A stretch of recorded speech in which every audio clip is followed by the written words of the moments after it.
Here. We're live. All right. Okay. So we're in the official AHRA studio. I'm borrowing this one from Dallas because we've got a guy coming tonight from Germany. One of our viewers has decided he wanted to drop in on us, so he's coming here from Germany, right? That's Uncle Kathy rolling a chair over. So I don't want to sit on a couch next to a dude, especially like a German dude. So we came here and we're using Dallas' studio. So okay, George Bunny, Fubar's here. Dan's Garage, what's up? Joe K, what's happening? Joe Bowles, Chris Greenaway, George Bunny, Tom Muse. Okay, hey, how's the sound, guys? The sound all right? Because I have this really gay looking microphone that, and I mean that in the nicest possible way, but this really gay looking microphone that Dallas picked up. Is it good? We got sound? It should be good, Mike. Okay. It looks everybody. good. It looks big and gay, you know. It's a great color though, isn't it? We have to do something about that. It's is that a blue Yeti? Sound is killer. Dakota says the sound is killer. Oh, we're gonna have to go get one of those for ourselves. Okay, yeah, it can't look like that. Well, that's what they look like. Well, why don't we just use his? We could do that. You know, Because we're doing it now. it's here. Let's just do it. Let's see. Murder Nova. Hey, Tony, what year was the Monte Carlo you had? I had an 86 SS. Tom Hughes says, obviously, the Navy guy pocked that microphone. Oh, picked. Yeah, it was a Navy guy. It had to be somebody who's alone on the ship, you know, with other guys for years at a time. Pick that one. Dallas is going to come over here and murder me now, right?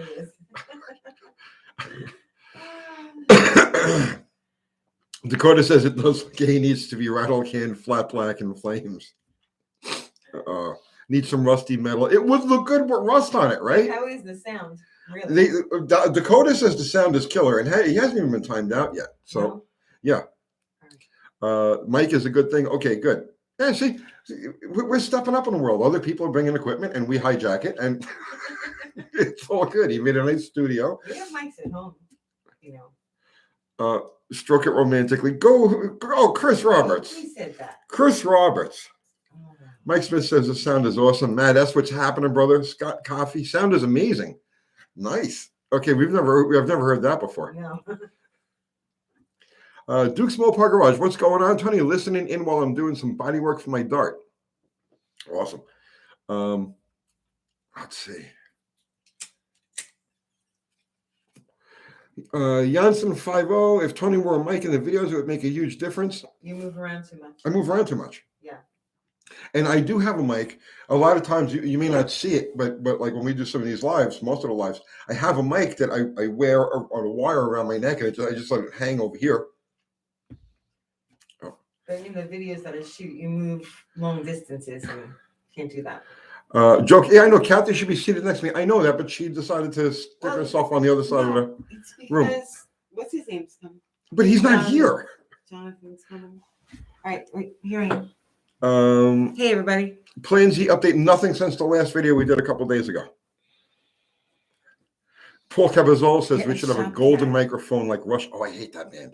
Oh, God. Rush? Yeah. You don't like Rush? No. What's up, George? Mike? Why are you in Dallas's office? Okay, so here's the thing, right? We have. What's up, Tom Hughes? I have Mr. Will. I'm talking to everybody. Don't interrupt me. Well, somebody asked me a question, and I want to answer the question for them. Go ahead, go.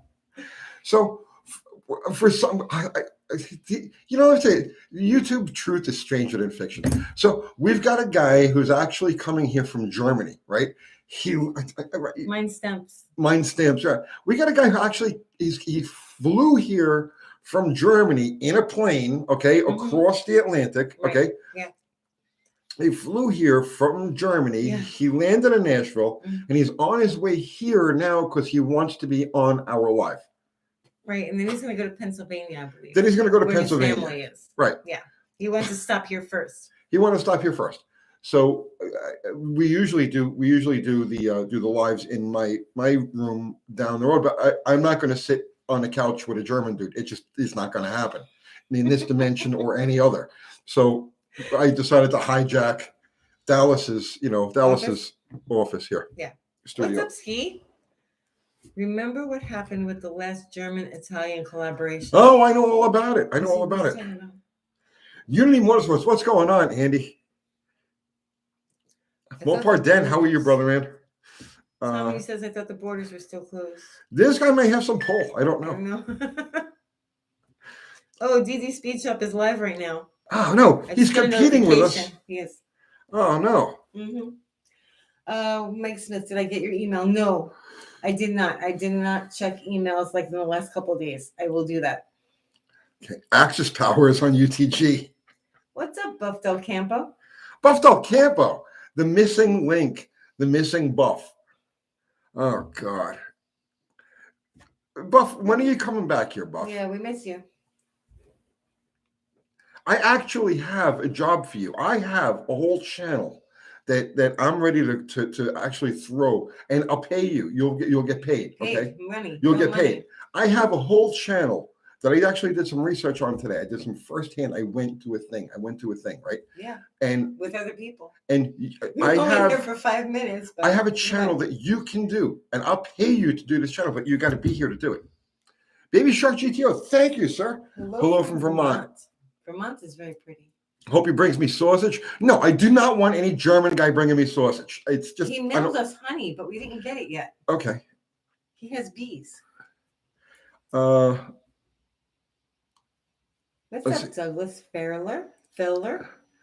Don and Wendy English. Hey, how's Don? How's your mom, or is it Wendy's mom that was in the hospital? I hope everything's good there. Yeah, Buff, paid. Okay, paid. But I need you here to do it. Yeah, when are you coming back? Poisonous Python I says. can handle him all by myself. Poisonous Python says, "Damn, Uncle Tony is looking like a goddess tonight." You're looking like a goddess? Uncle Kathy is looking like a goddess tonight. Okay, thank you. She is a beautiful thing, isn't she? Thank you.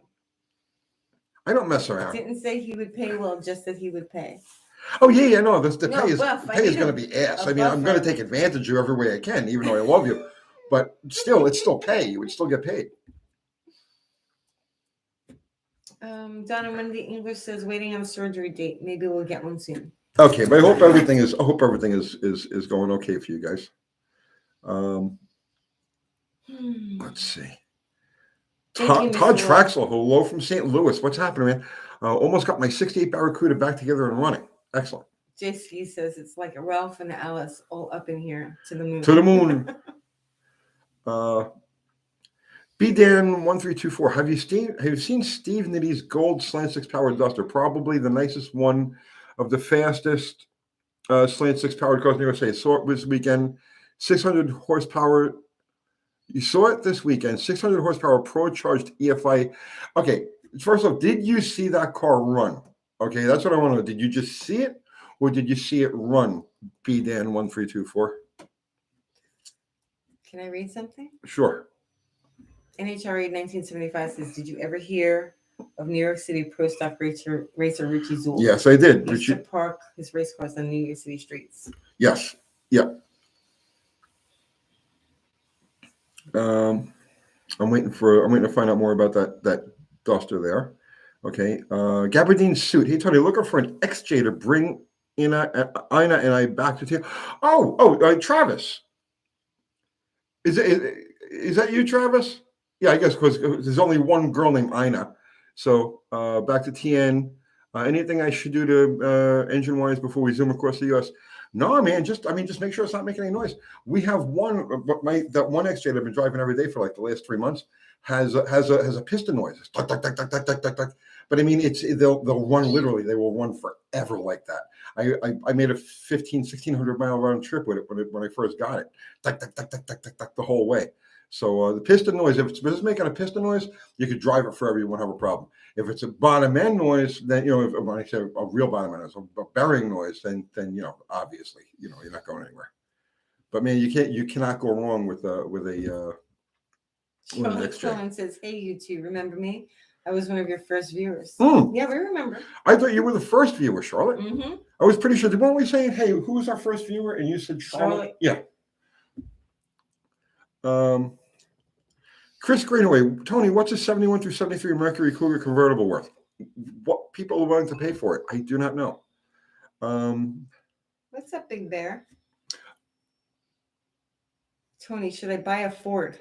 No, maybe. Maybe. I'm trying to find. I want to find out about this. What? What are you looking for? The guy who brought up that supercharged. He says he saw it and it blew his mind. What was his name? I don't remember. B-Dan 1324. I'm trying to see if he actually saw it run or just saw it in person, like at a show or something. What's up, Kickendale? The Kickendale is here. We're all safe. I don't see it. He doesn't respond. Okay, there he is. B-Dan. You can look up the car. It's on YouTube. Just type in Steve Nitty Duster. I am very familiar. I've seen it. It is real. It was built by a shop called Sheridan Performance in Minnesota. It's a 10-second car. Did you see it run? Has anybody ever seen it run? Because the guy's claiming 600 horsepower. It's not 600. I just do not believe that. There are people who have touched that barrier, but I've not with that car. No. William Miller says, "How's Bottle Rocket coming along or on the back burner?" As soon as we're gonna try to get Plan Z out one more time, and then we're gonna switch back over to Bottle Rocket. The thing with Bottle Rocket, yeah, I did. You did?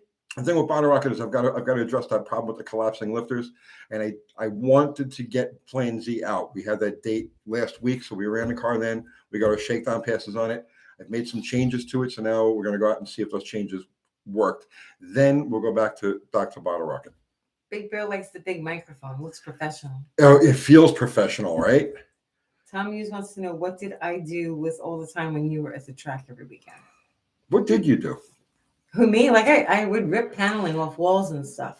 She did. I came on. I remember I was on the road for like 3 or 4 days, and I come home and I pull up for the house, and all of the paneling from inside the house is outside on the lawn. And I would fix all the sheetrock, and then I would paint, and like I used to do a lot of house remodeling things. Like that was kind of my thing. Anthony Smiley, if I bring a magazine with an article you wrote, you're going to sign it for me? I would seriously, honestly, and sincerely prefer not to. I would actually. But listen to me. I would rather pay you. I would rather hand you $50 and say, "Here, please go enjoy dinner on me," than sign an autograph. Signing autographs is one of the things I absolutely hate doing. You know why? But because everybody else does it. Why do you hate? Why do you hate it? Because I don't like signing autographs. I don't like making public appearances. I don't like signing autographs. I don't. We're kind of in hiding, actually. We really are. No, seriously. I do this stuff. We were just talking about this, right? Mm-hmm. I do this stuff, but when I'm not doing this, I just want to be regular. I mean, like seriously, regular. Totally regular. Like Mr. Regular. Right. If Mr. Regular is my favorite guy. If I'm out and about, if I'm doing my world, if I go to the track, or I do not want to be recognized. You know what I'm saying? It's too late for that. You know what I mean? I just don't like it. It's a matter of fact. It just happens, and I accept it. But I cannot tell you how much I hate it. It took a lot for me to get you to do anything at all. Like people think that video that we did in the beginning is kind of fake. Right. It's really not. Like you didn't want to do anything. Yeah. It's just like when people refer to themselves as fans, right?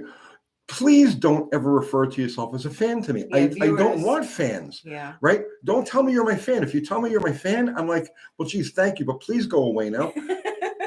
Tell me that you're a viewer, right? That you like what tell me that you like what we do, and that you're a viewer, but don't ever tell me that you're a fan.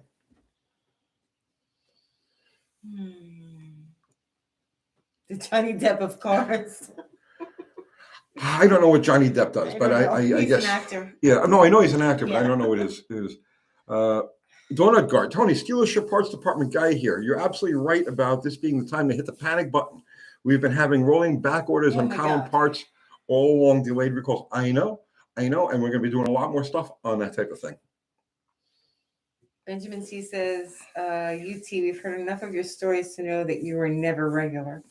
And I fell out.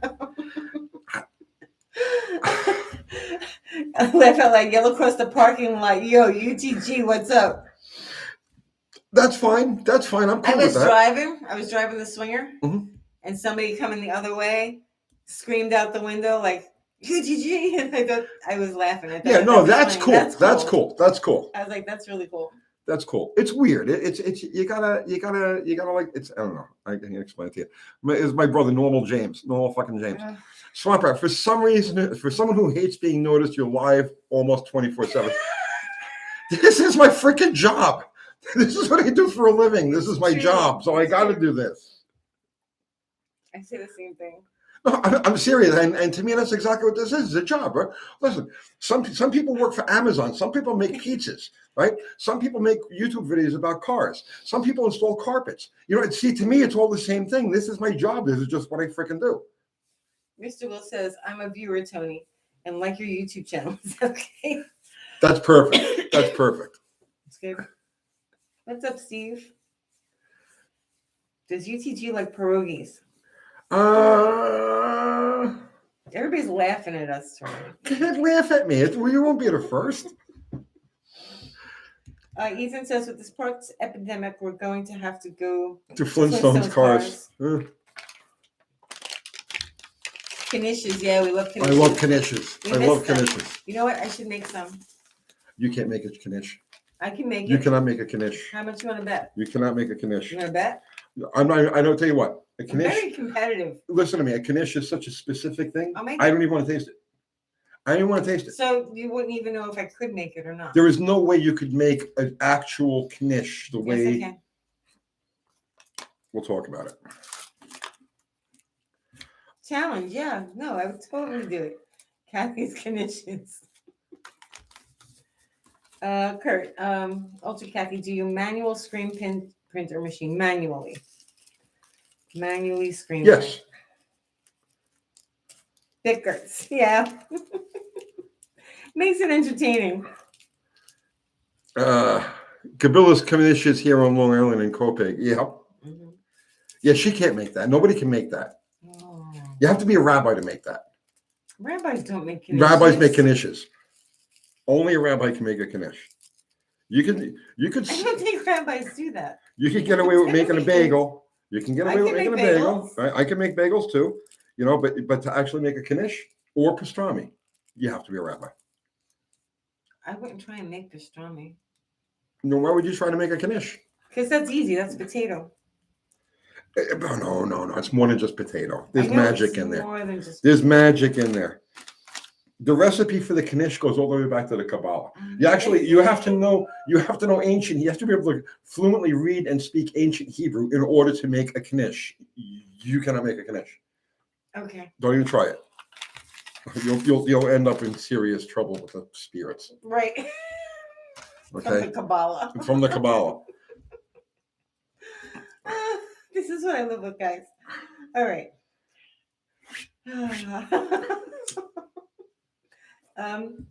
Dakota wants to know, Tony, have you ever heard of a small block Chevy without a harmonic balancer? We know this guy that has one, and he said it would front wheels off the ground when it was in his Nova. No, I've never heard that. I mean, you could conceivably run one without a. Well, wait a second. Okay, all right. So for instance, a blown small block Chevy will often not have a harmonic balancer because the blower belt itself the blower drive acts as the harmonic damper. So like on blown cars, you'll see just a crank hub and then the belt, and like I said, the blower drive acts as the damper. As far as a normally aspirated. No, I couldn't imagine. I mean, you could run it like that, but the crank wouldn't live for very long. The crank would case harden from the vibration, from the harmonics, and it would crack. Okay. The Pirate Apache says, "Hey UT, found a barn find 72 Le Mans in a really sketchy, dilapidated barn with a bowed and main beam. Okay. Have you ever had anything similar? Any suggestions or tips on not getting me or the car crushed?" Bro, sometimes you just gotta just go for it. You know what I mean? It's like, you know what I mean? Just dive in and go, right? I think you'll be okay. Try not to shake the structure up too much. Get in there, get a hook on the car, okay, and then just get out and pull it out, and you should be fine. Justin Richards says 90% of the people don't know what a knish is. And I like it that way. Most people should not know what a knish is. Mopar Man 1978 says, gotta put all the kibosh on this. Gotta put a kibosh on all this. Oh my goodness. Okay. The kick and Del Tony, how do you do a blower on a 360 then? Aren't they balanced by the damper weights and the flat? Well, yeah, you could. Okay, you could run a damper with a blower drive, especially if the damper is acting as balancer, like it would be on a 360. But if you've got a neutral balance engine, you could do away with the damper and get that same effect through the blower drive. Tommy says, don't you guys have another room yet at the shop that's not being used? Yeah, Buff's office. Timus Vangelov, UTG, use assembly lube and rebuilding. No, I use Hamburger. I find it 80%, 20%, 80% meat, 20% fat. The 80-20 works great as an assembly lube. So I just smash it in there, you know what I mean, and then clamp it together. Deke Skybound says I spit on every part. No, I use Hamburger. Okay, so the water box on the track. Should I be driving around it and back the rear tires over it? Street car on street tires, yeah. Street. If you got a treaded street tire, right? Not like so like if you got a drag type front tire, you know, that's got a very small footprint, very very shallow treads. Yeah, you could drive through the water. You'll be all right with that. But if you're dealing with like a full on street tire, no, don't drive through the water. Go around the water and then back up into it, because those tires, a regular street tire will hold enough water that you'll drag it up to the starting line with you. When are you doing that dual point video? Oh jeez. Still waiting for it. We'll do it. It's on the board. I actually wrote it it is. down. It was on the board. Yep. Also with the $4,000 what you call it? From David Vizard. Oh right. Yeah. That's what happens all the meat, yeah. Let's see. What does Mopar stand for and what does RT stand for? RT, well, road and track. It doesn't really have a specific meaning. Like GTX doesn't really have a specific meaning. Daniel says, hi, greetings from Michigan. What's up, Michigan? Let's get that. UTG, what was your scariest car experience? Mine was going 130 miles per hour in a drag car my grandpa built in the 60s. A scariest experience? I don't know. What was my scariest experience? I don't get scared too often. I don't think I've ever really been scared. Have you ever seen me scared? No, I don't get scared in the car. I don't think you get scared in a car either. Yeah, I don't really have. I don't really have a fear like index. It's hard to, you know. I'm thinking.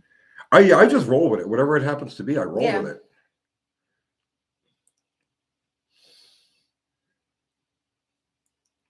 Don and Wendy want to know, how big is the whiteboard?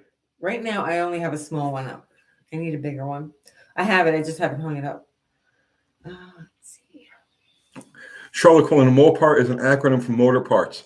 It also means my old pig ain't running. They keep asking this question. Yanso 50. How's Lamb Chop? I don't know. I hope he's in recovery. I hope he's doing really good. Yeah, we have no idea. Chris Freemasser, Tony's scariest moment, sitting on the couch with Austin last Sunday. Yes, that was scary. That was. I'll stay on it, Mike. Yeah, he wants the distributor video. Dual point. How are hot rod chickens? We don't have them anymore, unfortunately. I gave them to a really nice home, 4 acres, good chicken parent, so they're okay. These guys going UT. I totally get your video on the slant 6 with cylinders 1 and 6 feeding from the carb, but they do have longer travel in the intake, which could mean that those tubes could be getting a bit more cruddy than 2.5. But you're talking about like the fuel falling out of suspension on that trip through it. It's possible. It's possible. I don't know. I can't make myself tiny and get inside the intake manifold like that. So I don't know. What I do know is that for whatever reason, those two cylinders idle super fat. Beyond that, and upping the heat range, there's really not much you can do. Now, a lot of people, I should talk about this. I was going to save this for a video, but I'll talk about this in a minute. I should save it for a video. What's that? Well, but because this is topical, Okay. right? No, we did not eat the chickens. Swap right. You've held together cars. You've driven cars held together with less than duct tape. What the hell could possibly scare you? You're right about that. Okay, so a lot of people talked about turning the carburetor.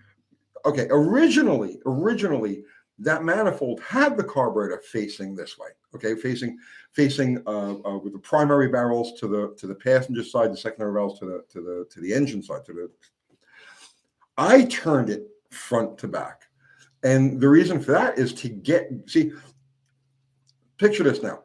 If the carburetor is facing east to west, right, with the two primary barrels to the outside, well, then you would actually be exasperating the situation of these two outer cylinders getting wet, because now instead of having one idle passage feeding it, you would have two idle passages feeding them. So by turning the carburetor the direction that I did, those two cylinders are only feeding off of the idle circuit from that one outer barrel.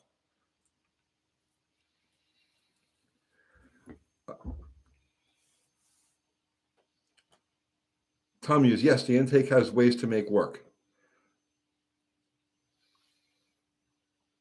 When and where is your open house? Could you repost the date and location? It's here, October 2nd. Yeah. And honestly, how many people have said they're coming so far? I don't know. Too many. I'm a little nervous, to be honest. I didn't think that there was going to be that big a response. Yeah, we weren't expecting so many people to it might be too much. It might be. Yeah. Maybe. I don't know. Paul Cabazol, how about two separate manifolds, each feeding three cylinders, two 1-barrel carbs on each intake?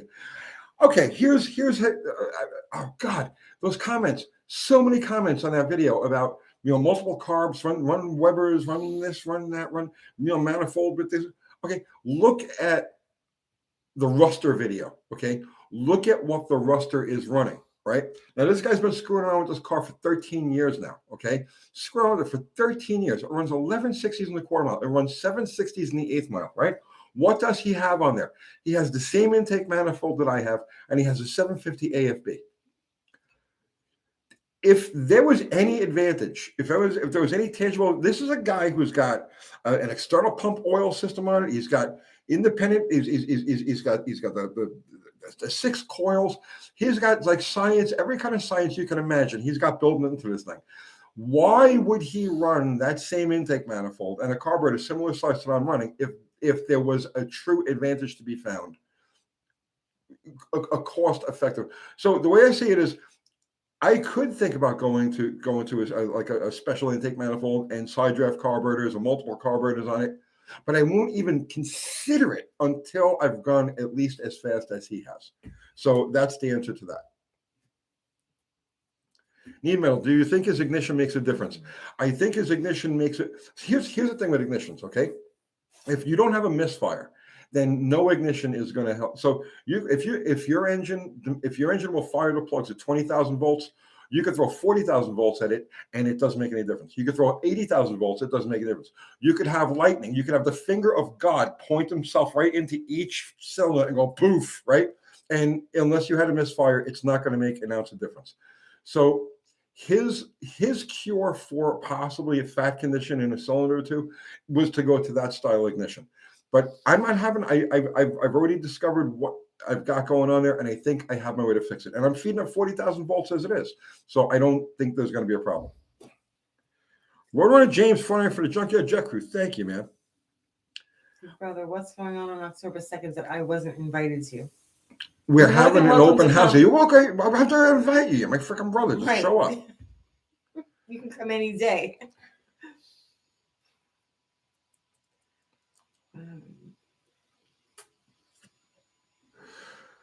They're talking to one another. Mm-hmm. Mm-hmm. What happened to the marathon? Oh, no, we We didn't got do a so marathon. sidetracked. We have so many things going on. We're kind of busy.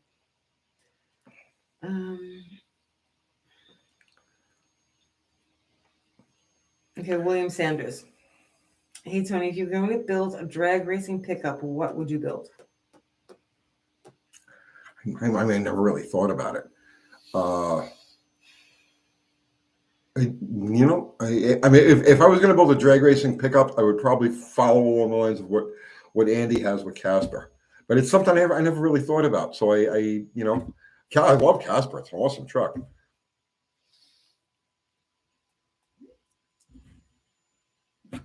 Did you miss the $4.99 super chat? No, you got it. Yeah, I got it. Kenny Wooden, have you driven the car yet with the new carb on it? No, not yet. Dented Robot says, not to pee on the parade, but DD Speed Shop has more viewers on his live right now. Love the channel, UTG. That's fine. That's fine. This isn't a competition. We usually don't get a lot of viewers on our lives. I don't know why.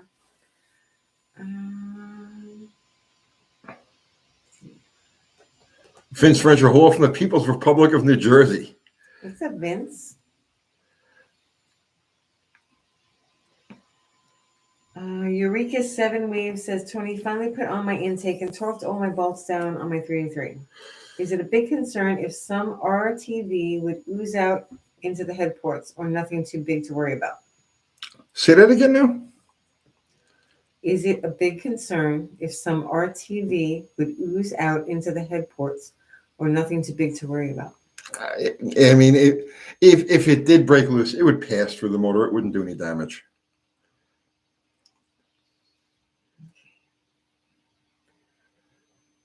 Unity Motorsports Garage. Andy says, Tony, I believe I will have a passenger riding up to the open house with me. David Vizard. That would be awesome. That would be awesome. That would be awesome.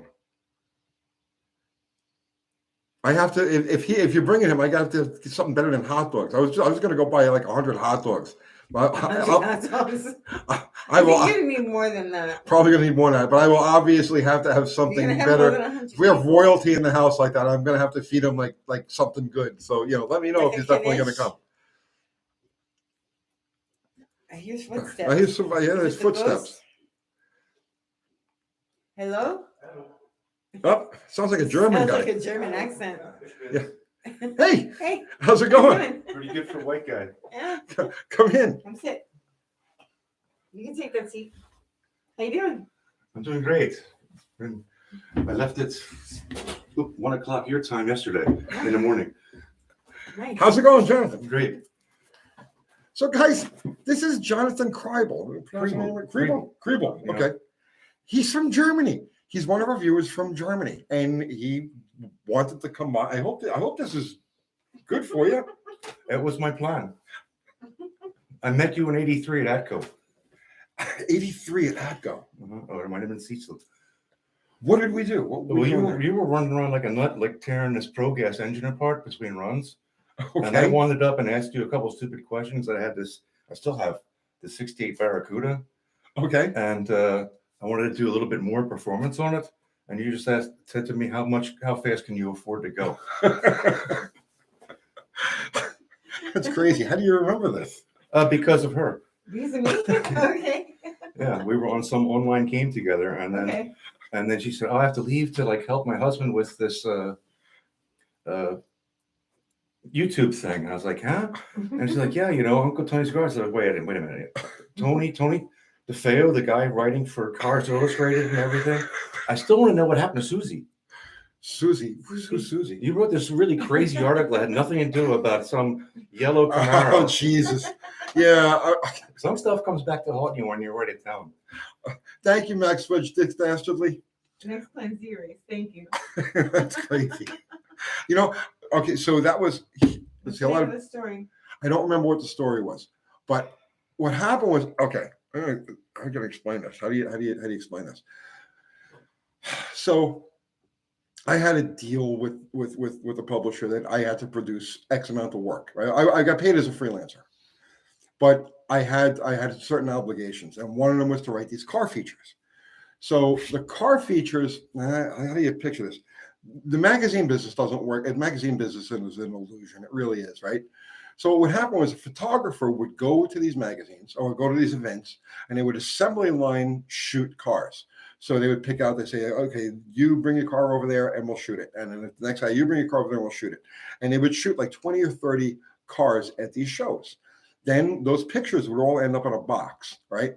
And then the editor would pick, depending on what kind of story that was needed, what kind of visual was needed for the magazine, they would pick those pictures out of the box, and then somebody had to write words to go with it.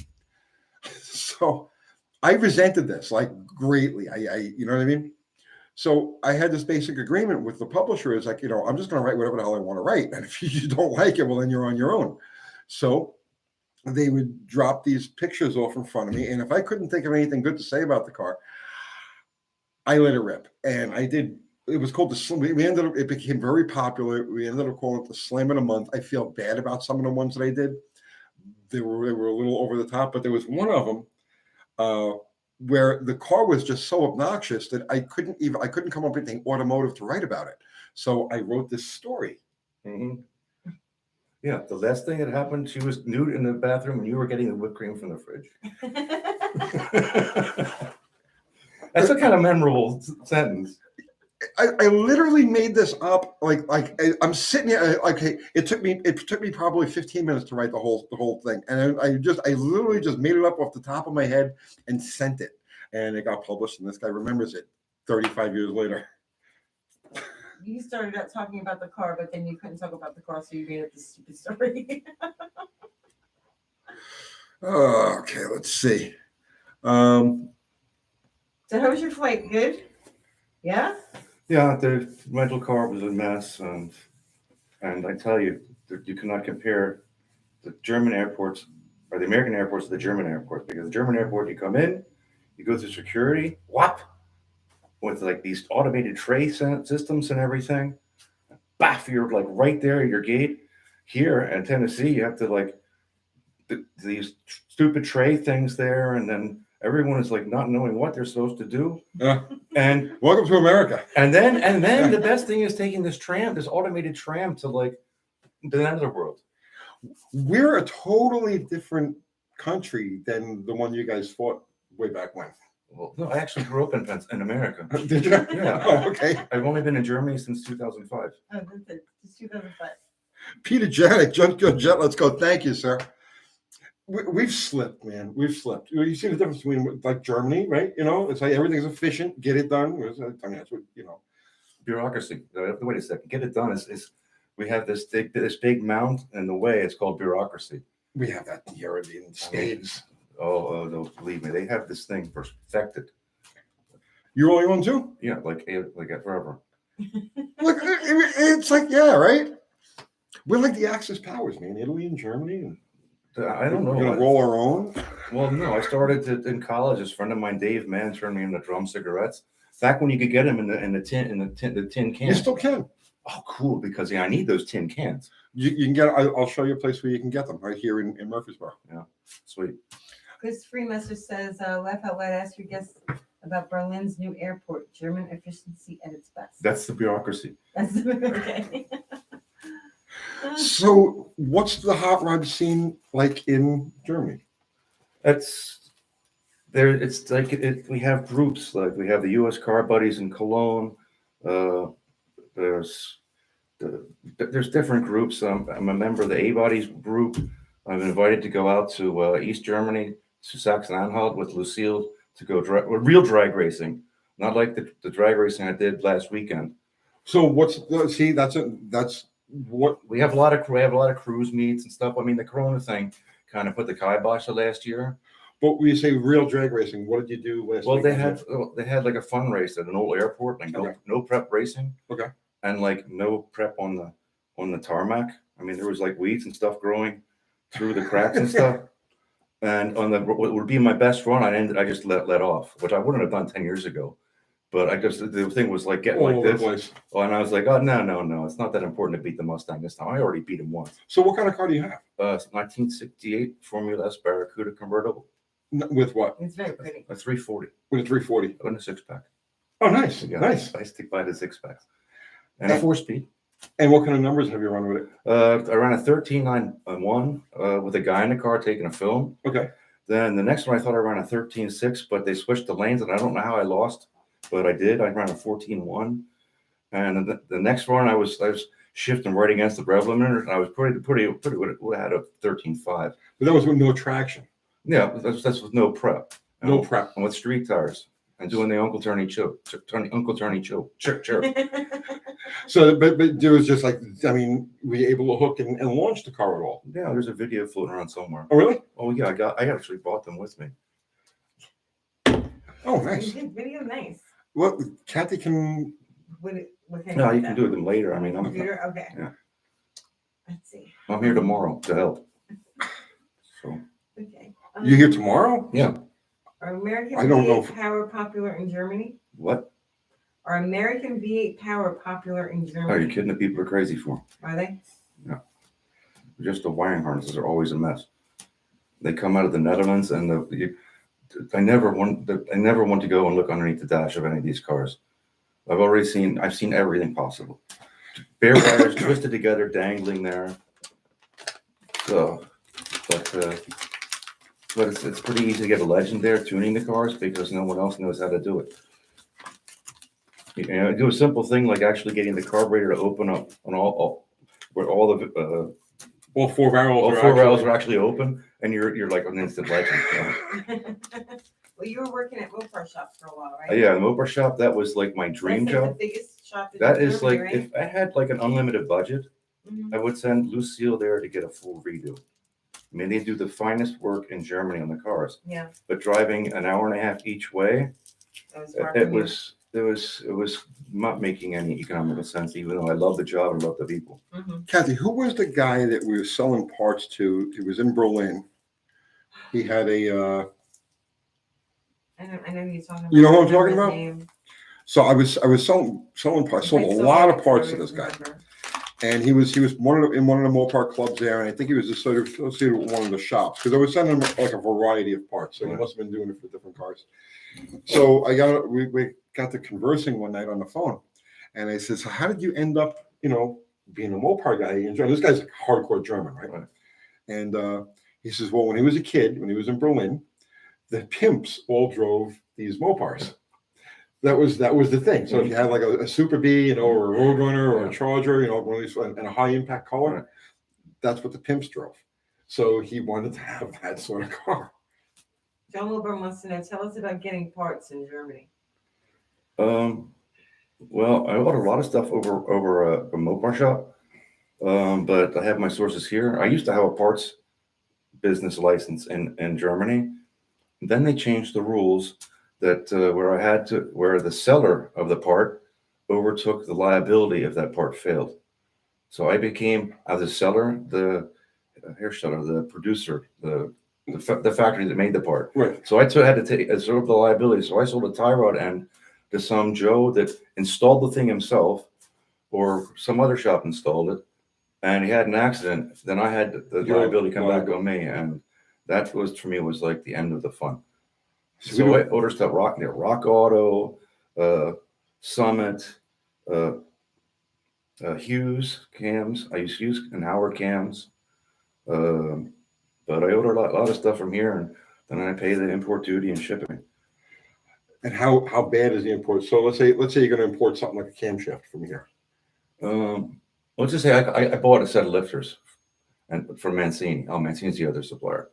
I bought a set of lifters from Mancini, and they cost me the same price as they cost here, and then it cost me another $70 in shipping, and another $37 in taxes. So It costs the same. It costs basically for the shipping and taxes what the parts cost. So it costs you an extra $107 to get a pair of lifters. Yeah. Just over the Atlantic. Right. I mean, I'm ordering a set of TTI headers with the X pipe, and I'll probably pay €500 just to get them in the country. That's crazy. That's So, crazy. Yeah, that's A lot. what people look at the prices at the Mopar Shop website, and they say, "Oh my God, I can get it for this and that." Oh, in America, and I say, "Yeah, get it here first." So, yeah, but yeah, the parts are available. I mean, oh yeah, the parts are available. That's a joke. That is his joke because I ordered an oil pan for Lucille's. I'm here. Then I go to Pennsylvania to see my parents and my brother and a bunch of friends I grew up with, and I have the original block from Lucille, the 340 block, and it's a little work done to it. It's got the Proform 4-bolt mains and a bunch of other stuff done to it. Then I'm putting that engine together. I ordered an oil pan for that in June. Okay. No, forget it. I'm making my own. The camshaft was a circus. I tried to order the camshaft from Hughes. No, they had no blanks. So I called up Howard Camps. Super folks at Howard's. I mean, great customer service. Everybody's friendly. And guess what? I got a cam in like 2 weeks. Well, that was like a world record. And so, What's the typical lag time between the time you order a part and the time it actually gets in your hands? well, these parts I had shipped to Pennsylvania because that's where the motor is. Okay. Okay. But in Germany, though, Okay. so So I ordered the lifters. It took 2 months to get there. 2 months. 2 months to get the lifters. Yeah. Now, has it gotten worse lately? I haven't or had has it to- always been like that? No, it's gotten worse since COVID because it's before I would order parts from Jags or Summit or for Corvette Central or Paragon Corvette, and I'd have them in less than 2 weeks. Okay. And I'm talking like an entire exhaust system for a 57 Corvette. But now it's a 2 month. It's like 2 months if you're lucky. Yeah. Like we ordered wheels for a 68 Roadrunner 6 months ago. Like plain black steel wheels from whatever the wheel company is. Antiques or Vintiques. Yeah. Crickets. Legendary interiors. I'm still waiting for a seat set for a 68. Yeah, I've heard people Roadrunner. complaining about Legendary. They can't get their stuff. And you know, the thing is, they take the money and you expect them in good faith, so they start producing the parts. But it's like they're. I mean, I can see their side of it. They're understaffed, or they're under restrictions, or not immunized.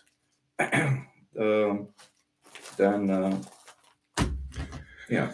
David Coe is asking, can you just load up a suitcase with car parts and take them home, or is that illegal to take metal parts on a plane? Oh, believe me, I can tell you stories about bringing car parts and paying like extra. You know, you're allowed one suitcase and it's only allowed to weigh like 50 pounds. Okay. And I've had 2 suitcases, so I paid $100 for the second suitcase, and the other suitcase weighed 70 pounds, so I had to pay the overweight for that. And then I had my carry-on bag that I had a fluid crank damper in. Okay. Then I go to the service or the security check, and this peeps are behind the counter says, "What's this?" I said, "It's a Entschwindungsstamper for ein Dodge Cummins Diesel. It's a crank damper for a Dodge Cummins Diesel." I said, "Oh, you can't carry this on the plane. That could be used as a weapon." I said, "You can't lift that thing above your shoulders. How the heck is it going to be used as a weapon?" So I had to go back down again and like unpack everything in the carry-on satchel I had, and then pay like an extra. I think it cost me an extra $360 for all the extra check-in and everything. But it was still cheaper than shipping and taxes. It's crazy. Yeah. The best was when I took the VP injection pump through the security check. They thought it was like an atomic bomb or something. Yeah, I guess it'd be hard to explain to people who are normally just seeing like, bottles of wine and underwear that, this. I always have the receipt with me, and that gives the part description, and then you can say, okay, and the parts in the box from whatever the company that I bought it from, Ram Diesel or DAP Diesel, one of those. But yeah, I've had a few adventures in the security area. What kind of questions we got popping up here? What problems do you have in DE with car inspections? I thought you really can't. What? You just Sorry. not that we look like we're all sideways I'm now, like sorry, Batman. guys. I hit the camera with my foot. There we go. Are you better? Oh, Yeah. we're good. I thought you really can't modify cars there unless it's an approved part. Well, that's basically true. But once you get the car through the initial inspection,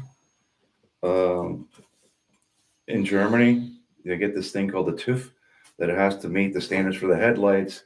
And there's certain cutoff years where after 69, you have to do emissions. Okay. You have to then, after a certain time period, I think 72, you have to have yellow turn signals in the back. And then later on, you have to have this red light in the back for when it's foggy out. Okay. The headlights have to have an this European proof number on, and you're not allowed to have your parking lights be your turn signals. So my Barracuda, I got it through the inspection because you have a parking light in the headlight, Right. and there's a little bulb there, and I just took the step connector, turned it like this, and put a bullet connector in there to connect to the little bulb in the headlight to get the first inspection done. Okay. Then after I got the sticker, Then you can be okay. So it's just the initial. it's just the getting initial it through inspection, the initial, yeah. and then they leave you alone after Oh, yeah, that. there's a friend of mine, Jurgen, that has a 68. I mean, it's a boat. I forget what it is. So it's even bigger than a Coronet, and the thing runs like 13s. It has like a 528 big block in it, automatic with like 273 gears. Okay. And yeah, so we're going to talk about doing modification. That thing is like heavily modified, and he gets inspection with it, and he drives it everywhere. He drives it every race. So how big is the drag racing culture in Germany? Well, I wouldn't say it's anything like here. I mean, they closed like 3 or 4 tracks that were. We have Hockenheim down in Frankfurt, and that's like 120 miles from me. There's Nürburgring. They have a drag strip at Nürburgring? They have it. I saw it. I saw a video of someone doing it with a tree and everything at Nürburgring. So I'm assuming they have a drag strip at Nürburgring. I forget. The guys from the A team can correct me, but over in East Germany is in Sachsen-Anhalt is a drag strip, and the place begins with a Z or Z. I can't forget it. But then you have a lot of these old airports where they do fun races. Okay. I won't do a race for fun. I want to do it for time. I want to tune the car. I don't care if I don't get a time slip. I want to see the time at the end, so I know what I did, what the effect was. Then I'll go to the track with time slips and money in my bucket. Okay. So what do we got here? What? You're laughing. No problem, man. It says, speaking of airport and their security, what's the YouTube video of the man's Spinal Tap trying to get past the security checkpoint with a cucumber wrapped in his It's like my favorite movie. Yeah. That's why I'm laughing. I don't remember that scene. Yeah. Trying to get in the plane, and he has the cucumber wrapped in his Oh, right. Okay. Yeah, I remember that. All right. Let's see. Abel D, UT, what car or rear part have you driven the furthest To pick up? to pick up? Yeah. Oh, Jesus. I don't travel very far for cars, but. You went for that car that we didn't buy in Wisconsin. Oh, On yeah. Remember eBay. that? Yeah. That was Yeah. a bad listing. I bought a car. So this is when we lived in New York. No, we lived here. It was here. We lived here. It was in Tennessee. Yeah. And there was a 69 Roadrunner that looked okay. And the guy wanted like $2,500 for it. It was in Wisconsin. No, he wanted more than that. It was like 4,000. Was it? Whatever it was. It doesn't Yeah, make a difference. It was 4,000. under market for what it looked like. So he sent me pictures of the car. And it had typical rust It was here on and there. eBay. We bought it off eBay. We bought it off eBay. Right. Okay. So I won the car. And I went up there to bring it back. And the car looked okay. It looked exactly like it did in the pictures. But when I opened the door, the torsion bar crossmember had rotted and the torsion bars snapped themselves up into the floor. The crossmember I've up into seen the this, floor. yeah. So yeah, I got my money back on that. Because he didn't mention that. He didn't mention that. Yeah, Right. he left that part of it out. That Right. That was fun. Yeah. But when I was doing when I was coming up in the nitro thing, and like I was like, there's a certain point where you're the piss boy and you've just got to do whatever it is that you're told to do. There were times that I would have to drive 1,000 miles to pick up a fuel pump because we couldn't get it there mailed in time. You know what I mean? Like, it's a difference of a day. So there like stuff like that was fairly common, in my piss boy days. Just about the time I met you. Probably, yeah. Yeah. What is the length of the drag track in Germany? I think there are some 8th-mile tracks, but we have quarter-mile tracks. Okay. I don't do 8th mile. Now, in Germany, they measure everything in kilometers and stuff. No, well, second is a second still. No, but I mean, as There's far no as metric time, at least. God say done. no, as far as the distance goes, like No, they measure towards a quarter mile, 440 meters. 440 meters. Yeah. Okay. A meter is 3 feet, right? It's a little longer than a foot. Didn't you pay attention to No, the schoolhouse? No, Schoolhouse rock. A meter. It's a little more than a foot. As we were supposed to be easing into the metric system back in the late 70s. Yeah, and I rejected it completely. Yeah. Yeah, I was like, no, we won that war. No, sorry. It's inches and feet. It's true. It's true. That was the mentality in the 70s. Fuck you, we won. You do our numbers. 440 meters, so that would be 440 times 3 would be 13. Oh, yeah, that's right, 1,320. But that's not a quarter mile. I think they measured it out to be a quarter mile, though. Okay. Yes, Danny, but I know 1,320 feet is a quarter mile, right? We all know that, but what is the actual translation between 440 meters and into feet? I'm curious about. Roots Calhoun says a meter is 62 feet. Well, Roots Calhoun would know. Yeah. Thank you, Roots. So somebody do the math. Who's got a calculator? I'm curious about this now. Chris Freemester wants to know, where in Germany are you from? Near to Cologne, I live out in the forests of Bergisch Gladbach. Our neighbors are cows. Nice. Yeah. Does everybody yell in Germany? No, Yeah. no, they don't yell. I mean, it's Because that's the impression that we have. no. The language is so brutal. Yeah, right, exactly. I go to the Netherlands, and it's like they could be like having practically a life or death argument, and it sounds friendly. The Dutch they sound so friendly, But you're right, the German. but the language German is so- you're talking about ordering coffee, and it sounds like, oh my god. See, I'm 100% Italian, Yeah. but I've always identified as a German. Does that make any sense? Yeah. I mean, I you know, didn't identify as a German. I identify. I don't really identify as an Italian. I identify as a German. No, you're totally Italian. But I love everything German.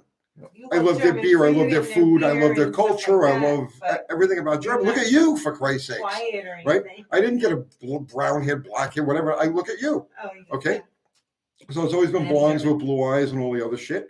And just German. Everything German. Everything German. yeah, but I mean, everything German is not Lederhosen and Dirndl. I mean, it's. I mean, Don't kill the illusion, bro.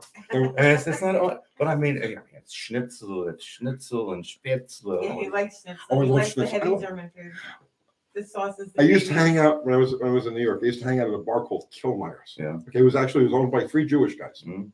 and this is back in the 90s. Yeah. And the cook was a guy named Uwe, Uh-huh. who was a Nazi. He was an actual Nazi. So the thing with this bar was they had all German beer on tap, right? All Should dark he stuff. have been arrested if he was an actual Nazi?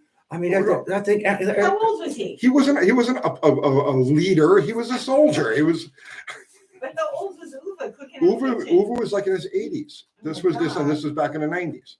He was an older guy, Yeah. right? But at any rate, I used to drink Spaten Optimator. That was my beer. It's the only thing I would drink. So, and that was brewed. I don't know if you're familiar with that beer.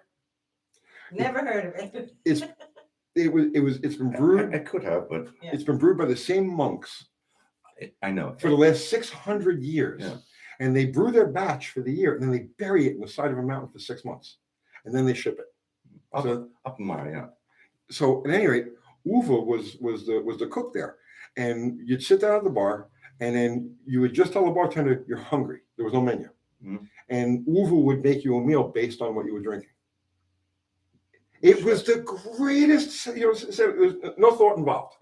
Uwe just knew his shit. You know what I mean? It was like, okay, you're just going to Spaten Optimated, and you get the schnitzel with this type of potato on it, and you see what I'm saying? Mhm. I loved it. So I love German. I love everything German. I don't like the cars. Not crazy about German cars. No, I'm not so crazy about them either. Older Volkswagens accepted, but the newer stuff is After the Gulf too, they kind of like took it on the chin. Moperden sent $5. Thank you, Moperden. He says, tell Jonathan the Hershey Fall Meet will be October 6th through 9th if you're in that area. Parts there for Mopars. My brother will be there. Yeah. Um, Room temp dark beer. Cool. That's the Insulofen. That's the English folks. Yeah, he's saying, this guy's saying room temp dark beer. No. It's too bitter then. I drink Budweiser. Oh, no, don't tell me that. No, the Budweiser aus Czechoslovakia. The real Budweiser. The other brother. Okay. The other brother. Cute is das beer. I don't know what he's saying. Doug Dunn says, my lady loves her 73 Super Beetle. Well, yeah, those were awesome cars. There's nothing to not love about them. And even right up to like the first Rapids and stuff, the Golfs that you, Right, yeah. they were great cars. You know, I remember when they started coming over in like the middle 70s. There was the Golf and the Scirocco. And they had it then. The Rabbit diesel pickups were like indestructible. They were fantastic. Except they rusted to pieces. It was slow. They were those things that you really had to like. I remember I was a mechanic back then, and I drove everything. And it was like those things. If you were really taking your life in your hand, if you had to merge onto the FDR drive or anything, They had, I think, it all like 70 horsepower. right. But you know what? And they came on like 2 horsepower at a time as you went. It was terrible. But then for some reason, man, they just jumped the shark and they started building this impossible to work on shit where everything is made out of brittle plastic. Everything is completely like interwoven and overlapped and everything. And they just, how did that happen? I don't know. I have to work on that stuff every day. Oh, God. That changing timing belts is absolutely a dream. John Code is asking, were you in New York for 9/11? If so, share your experience. Yeah, we were there. We were there. Yeah. I was in Collegeville, Pennsylvania. You were in Pennsylvania. Let's see. The English drink warm beer because Lucas makes refrigerated. Right. Exactly. Yeah. The Prince of Darkness. I bought. The Zener diode. That's all I have. I got rid of every single one of them. I have 2 Triumphs and a Vincent. Yeah, the Vincent is in Pennsylvania. What year, Vincent? 52 Rapide C. Oh, nice. Oh, that's a connoisseur's bike. That's what my dream bike. It has a long way to go though. That's okay. That's okay. Just the fact that you own it and can, you know what I'm saying? It's like that's a bike that you bask in its presence. I get it. I totally get it. You know, Which bike is that? Vincent. Oh no, nice. That's nice. I shipped my 67 Bonneville in crates to Germany. Really? When I moved to Germany, I had 8 crates that we built. I had all my tools packed up and the motorcycle in pieces. And I shipped my stereo and my LPs. And I went with a suitcase of clothes. That was it. It was 800 kilo of parts and motorcycle that get delivered to my door for 800 Oreo. And then I put the motorcycle together in the living room. Nice. The landlord was not pleased. I had a thing for Brit bikes for a while. Beezers. I had a thing for Beezers. Yeah. So I had a couple of A65s. Yeah. Gotta love those main bearings though. But then I says, you know what? If you're gonna have a Brit bike, you have to have a Norton Commando because like how could you not have Brit bikes and have a Norton? And you know what? That changed my entire perspective on Brit bikes. I used to get a kick out of like the little idiosyncrasies and quirks on the Beezers, but the Norton, it was the craziest thing. It would vibrate like because they're known for that, right? Oh, they had isoelastic rubber to hold the motor in. They vibrate like paint shakers, like where it's an unbearable thing, like even just to hold onto the handlebars. But for some uncanny reason, the vibration is worse at traveling speeds. So if you're traveling, let's say at 30 miles an hour on like regular city streets, okay, the vibration is intolerable. You get to like 38 or 40, it smooths out. Now you get on the highway, 55 to 70, and the vibration is there again. So it's like no matter what you do, you can't escape this. I never had a Norton, never desired to have one. I had a statistic teacher that the only reason I passed statistics in college because he had a Norton Commando and I had a 72 Daytona, and so I would get marked on my knowledge of British motorcycles and tuning his instead of my results of my test scores. Danny Boy wants to know, were German cars always metric, or did they start that in the 50s or 60s? Always metric from the beginning. Now, wait a minute. Were the Volkswagens imported? Because I remember working on bugs in the 70s. Yeah. And I don't remember having to have any metric tools for those things. 13 millimeters half inch. Well, yeah. And 17 millimeter or 19 millimeters, three Three quarters. quarters, right? 11 millimeters, 7/16. Right. So I guess they didn't use any like 10 millimeter. I guess they didn't use any metric specific. I don't know. I'm not a VW specialist. Who's I know somebody here has got to be familiar with early bugs. Is that the case? Did they just use metric sizes that happened to correspond like a 14 millimeter 9/16? Or is it my imagination? Because I don't remember having to buy metric tools until like 1980 was really like about the time that the first metric cars were coming in for like regular services. John Wilburn says VW Beetles were metric then for sure. They did use a lot of 10 millimeter. Did they? 10 millimeters, like the favorite size, the Lieblingsgroß, the favorite size of all automakers. It's unbelievable. They use a lot of 10, 13, and 17 millimeter sizes. I guess I'm just remembering it wrong. But I have a lot of brain damage, trauma between then and now. yeah, we're the same age. They probably have the same experience. I don't And how old are says, you? I'm born in May 62 also. May what? 23rd. Oh, on the 15th. Okay. how do American cars handle the Autobahn? Depends on which one. How would Lucille handle it? Lucille isn't made for the Autobahn. Lucille's. I mean, she has 323 gears Yeah. and small tires, Right. and the drone inside the car makes it absolutely so a torture to drive Right. Yeah. that I don't tend to want to go anywhere with her. But I mean, a Roadrunner, a 68 Roadrunner, is ideal for the Autobahn. Really? Yeah, it's got the long wheelbase, and you got like a 323 gear in there. You can just like put that thing in the metal and just watch the needle go. So how, like, typically, like, what's the travel speed? So you got a 68 Roadrunner. What's your typical travel speed on the Autobahn with that? It depends. I mean, the gas is kind of expensive to like really to like go with all four barrels open for any period of time. Right.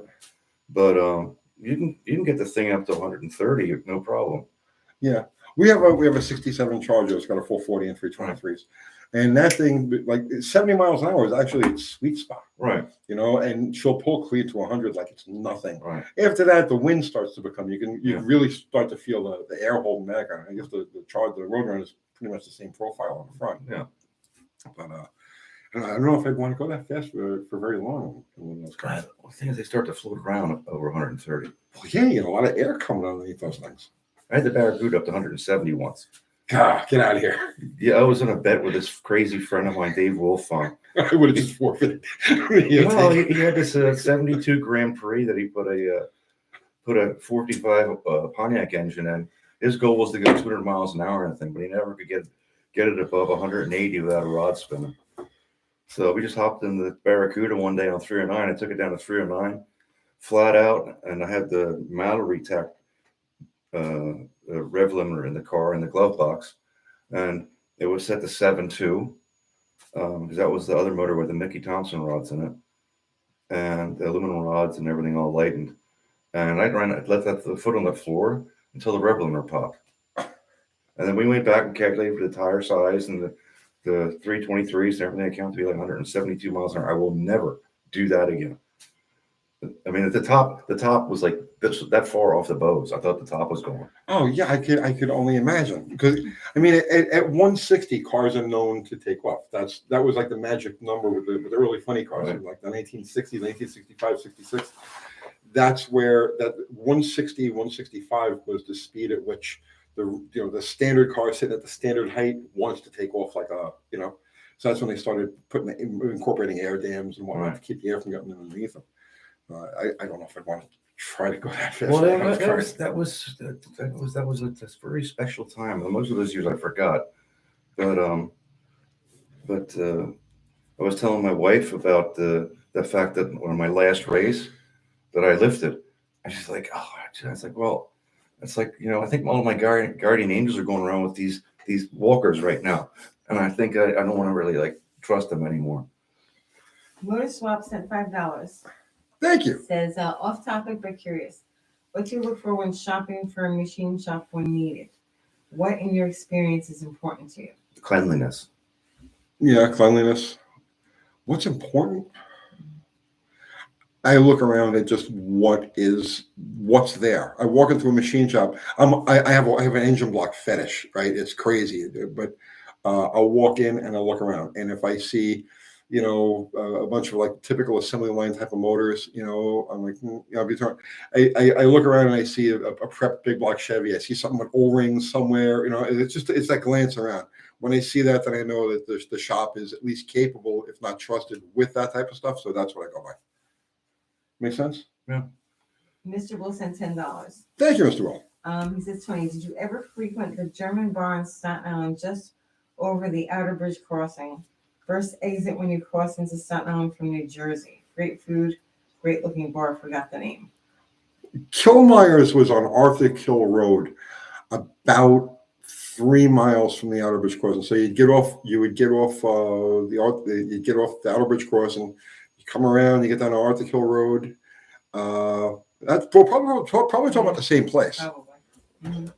I didn't think there's another German bar on Staten Island. No, probably not. There. That was, and before it was Kilmeyer's, there was a place called the Century Inn, and they used to have turtle races. That was it was just a rundown bar. The bar was 160 years old. It was originally a whorehouse, so it was in the harbor. It was so like a hotel, right? it was a hotel, but the upstairs rooms yeah, were sailors, the hookers in the upstairs room. The bar itself was hand carved by 4 Dutch guys that lived there beautiful. in the bar. It was exquisite. I mean, it was ridiculous. Still there. It's gorgeous. Is it still there? Yeah. We were there. I guess it was about 5 years ago. Yeah, about that. About 5 years ago, we visited there. So anyway, it was hand carved by 4 Dutch guys that lived in the bar for however long for them to do the job, and it's still there. And it's still pristine. It's beautiful. And but before that, it was the Century Inn. And they had turtle races on like Tuesday nights, Wednesday nights, whatever it was. They would get 1,000 people. You couldn't park within like 2 miles of this place. And just for watching the turtle races. The number's painted on the back. Yeah. Mm-hmm. So Caleb Wetzel says, Tony, off topic, but that blue mic you have there, you're supposed to talk towards the logo on the front of it, not the top. I don't know these things. This is Dallas's. I hijacked Dallas's studio to do this. Mr. Will says, yes, that's it. Kilmeyer's beautiful bar and food is great. Yeah. The food is really good. Mr. Kilmeyer's is to this day, it's still my absolute favorite place. We'd finish up at the shop, and like I had this one guy that worked for me. His name was Tommy. Oh God, he was huge. It was like a good 300 pounds, and he worked for one of the funny cars. He worked for me in my shop, and then he was a driver, a truck driver for one of the funny cars. I don't remember which one of the bigger names. I don't remember which one it was. And if he did good in the shop during the week, my gift to him was I take him to Kilmeyer's. We close early on Saturday. We close at 12 o'clock, and we go to Kilmeyer's, and we would close the place. We would sit there and drink from 12 o'clock till 4 in the morning. Oh. I mean, we burned down a lumberyard once by accident. Oh. After one of those things, we're trying to cook a turkey. Mm-hmm. With 5 gallons of gasoline. We ended up burning down a lumberyard. Yeah, it sounds like my Uncle Bob and a special sauce on the burgers. Lighter fluid. Yeah, it makes them nice and crispy. Yeah. Bo Harris wants to know, hey, Tony, I'm glad to see you on the side of the Legend DV. I really gave Holdner a good scolding. Oh. What was this now? Okay. Bo Harris says, yes. Hey, Tony, I'm glad to see you on the side of the Legend DV. Okay. Very bizarre. I really gave Holdner a good scolding in the flipping piston deal. He didn't fight, but some dude did and totally missed the point. Yeah, I don't want to keep going back to this, okay? But you have to now. If you're curious about any of this stuff, right? Go back and read the comments on the videos having to do with this, and you'll see that a lot of people very rationally brought up independent things published by Vizard and by Joe Sherman and other people, Smokey Eunuch. And all of these people agree with, along with the Larry Shepard and the whole direct connection deal, they all agree with, we're all in sync, that this is an advantage. Everybody has a different opinion of how valuable it is, but we're all of the opinion that it has an advantage. You'll see that the commentary by people on YouTube, the people involved, as well as the comments, you'll see that they're disagreeing just to disagree. So it's not just a matter of, see, that's the thing. It took on a life of its own. It's a concept. It's an idea. It's a practice. Okay, it's not a controversy, and they created a controversy out of it to create an us versus them situation. Does that make any sense? So and I don't have anything to do. I don't need politics. I don't need any of this bullshit. It's something I do. It's something I've always done. It's something I always will do. I don't care about their result. I don't care about this whole argument or the debate. It's a non-issue as far as I'm concerned. But it was clear to me early on in this whole situation that they were creating an us versus them situation. Why? I don't know, but they did. So that and at that point, like, I'm out. O'Hara says it's just the guys that go for every last bit of horsepower that beat the bolt-on boys. I can't make speed by just bolting parts on. No. Politics is poison. It is. Let's see. JW, you boys are missing the gold. I loved being at the Century Inn seeing live bands after a day at Island Fort. Oh, you worked at Island Fort? You worked at Island Fort? Who said that now? JW. The Century Inn was good. The Century Inn was good. I didn't go there very often. My brother was there all the time. Night. Yeah, my brother lived there. He had his name on the wall, and then they shut the place down the next day. No, that wasn't. Right? That wasn't the one. Yes, it was. No, that wasn't the Century Inn. That was a place on Victory Boulevard. My brother was a power drinker back.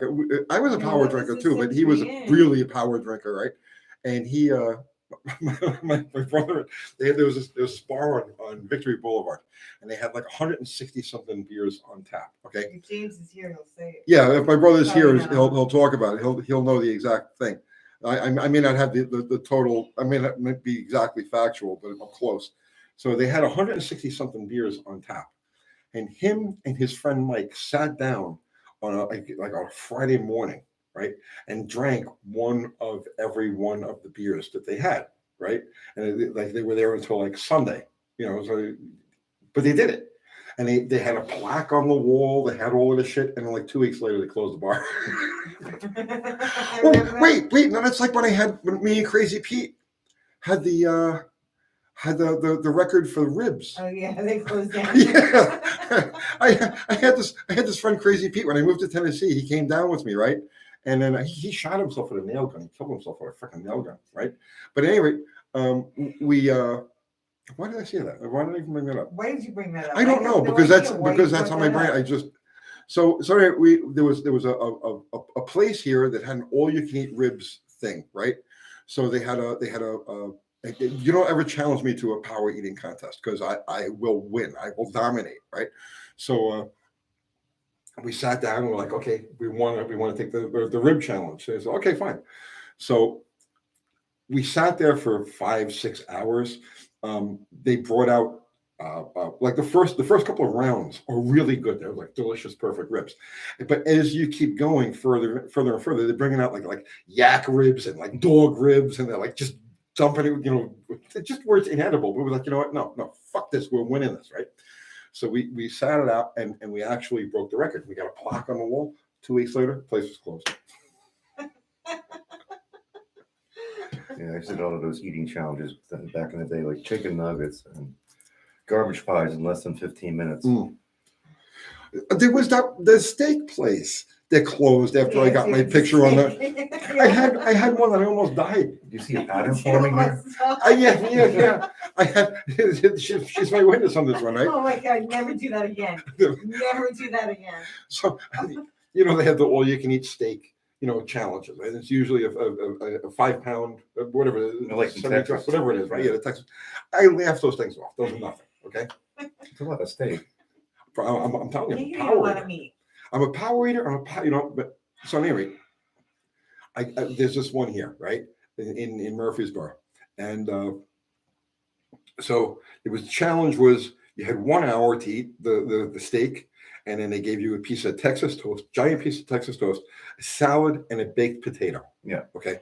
So I blew through the steak. I mean, like 10 minutes, done with the steak, right? So now I got to eat the rest of the shit. So the Texas toast, poof, down. The salad, poof, down. Save the potato for last. Okay. I should have done that. You should eat the potato first. I got like 10 minutes left. Okay.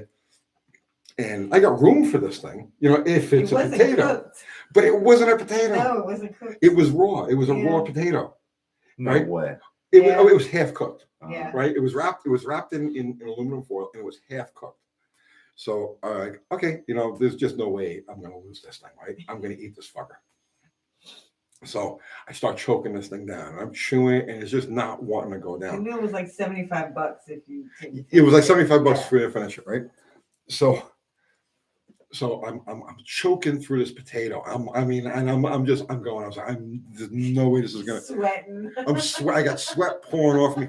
My heart actually stopped a couple of times during this. Right, I feel like the arteries are throbbing. You know what I mean? It's like, okay, I'm in trouble here. Right? There's no fucking way I'm gonna lose this. So I got to the point now where I'm taking chunks of the potato and drowning them like pills with water. Right, just to get it down the throat. So I get to the last piece of it. There's like what do I have, like 10 seconds left? Something like that. Yeah. And the guy's standing there like, with the clock, he's like, you got 10 seconds. And I get this hunk of potato. And I was like, fuck. And I shoved it down my throat, and it got caught like right here. And I'm trying to drink it down. And you had to hold it down. Right? So I did. Yeah, you had to hold it down for a certain amount I had to hold it down for a certain amount of time. And I did, right? So I got the free meal. They took my picture. They put my picture on the wall. Going home, my heart stopped. I drove you home because you couldn't drive. I couldn't drive. Right? I couldn't drive, and I couldn't throw up because I don't have that throw up gene. You know what I mean? So, do you remember that? I remember, it was awful. I must You have had the potato like stuck in my throat. You couldn't go down any further because everything was full. It was ridiculous, but I won. But But I won, and I got a picture on the you wall. almost died. And then I was really worried. I was like, do you have to go to the hospital? Like, the you picture. couldn't throw up. The picture on my Facebook profile Is that me meal? eating that meat, right? And as usual, I got my picture on the wall, and then like 2 weeks later, the place was Douglas Fowler wants to know, is Uncle Crystal going to still get driving Plan Z? possibly. The poor thing is so busy. She It's doesn't have time ridiculous. for any of this stuff. She wants to be. She comes here and she does Yeah, the merch. she works. If you guys are ordering merch, you're doing it she'll do through social media. her, and she does the social media, but she just doesn't have time.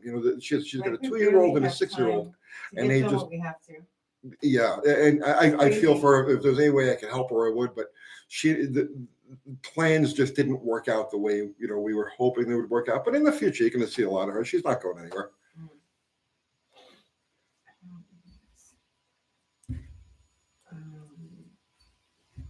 Tony DeFeo, killer of restaurants. I've probably put a few of them out of business. Lee's Imperial Gardens. You didn't put them out of business. They went out of business like right after They started serving you extra food. we had a Chinese buffet on Staten Island called Lee's Imperial Gardens. And to this day, I still Tanny feel Boyd says, "'Tis a remorseless eating machine." That's right, Tanny. to this day, I insist that this is the truth because I feel it in my soul. Okay, Lee's Imperial Garden was one of my closest living relatives. You talk about it all the time. It's been closed You for bring it up 35 years. all the time. Lee's Imperial Garden out of nowhere. They- Like you really miss it. I feel like if I died, you would miss Lee's Imperial Garden more than me. Lee's Imperial Garden was special. They had this Hawaiian beef, right? And they had these pan-fried dumplings, right? Mhm. And I would go there and just because buffet, what you can eat, and I would just chow on their Hawaiian beef and their pan fried dumplings, and I was such a regular there, and they knew me so well, and there was like such love. There was love, you know what I mean, because they knew I loved them, right? And they sensed it, and they returned the love, you know what I mean. So there was one time we went. Why are you laughing? Foodie. But it's true, okay? It's true. I'm a degenerate, disgusting foodie. I have no problem with that. You eat everything. Yeah. So we go there one night, okay, and they bring me out my own whole tray of Hawaiian beef and a whole tray of pan fried dumplings. Oh, very nice. Like enough to feed like 8 people. Oh. You know what I'm saying? I wiped it out. JW says, Lee's, oh my God, I used to live on chicken broccoli and whatever those evil guys who made the hurricanes. Oh, the drink, the hurricanes? Yeah. Yeah, Lee's Imperial Gardens, man. I will They don't never. make drinks, right? Yeah, but I wasn't. All I knew was a Hawaiian beef. That was all I needed. You know what I mean? It was Hawaiian beef, right? Will Tony eat eggplant? No. I love eggplant. No. Yes. You're going to have it Parmesan. I don't care. You can talk it up You don't however you care. want. Right. The only way you can eat eggplant is you like hull it out. You hull it out and fill it with like a beef and everything else and bake it. Then you eat the stuff inside and throw the eggplant away. There you go. You peel away. It's like peel away the outside, throw it away, and eat what's inside. I like it. And if you guys who don't know eggplant, right? It's literally delicious. it has the consistency of wet tissue paper. No, it's really good. It's the liver of vegetables. It's the liver of vegetables, right? Not. Do you remember that one time? What? Oh shit! When we went to Shoney's. We went to Shoney's, right? Yeah. So I'm wrong. I'm such a pig. I'm You such really a disgusting animal. I really am. So we go to this place called Shoney's, right? I know Shoney's. You know Shoney's? All right. So they used to have these meat things in like a brown gravy. Okay. Mm-hmm. It's like a Salisbury steak deal. Yeah. Okay. Mr. Meat. Yeah, in a brown gravy, and it was awesome. So we would go there, right? New city carpet. We would go there, and I would pile the dish up. I mean, just like So That's it. I'm gonna do cooking channel.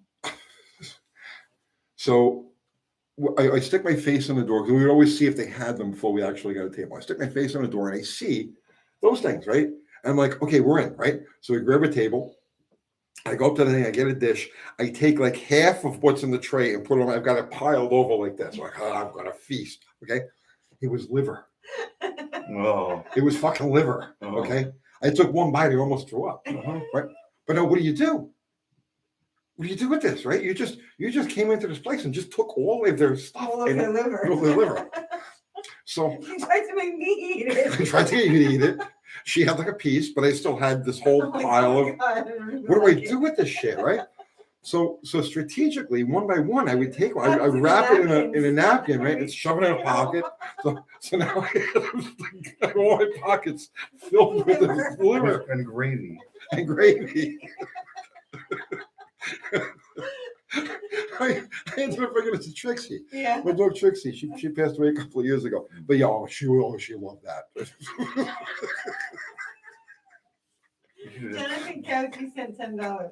Thank you. I'm gonna put that towards a meal. Excluding cost, what is the power potential of the 318 poly? I'm currently porting some heads. Bob Toth. And I can't think of the name of it, but just search Poly, Mopar Poly and Toth, Toth, and he's the guru with that. Somebody at the Engine Masters Challenge ended up making 600 and something horsepower with those. But I don't know enough details about it. I should know more. I'm going to learn more, but I just right now, honestly, I don't have anything I could put a poly in. Otherwise, I would screw around with a poly. But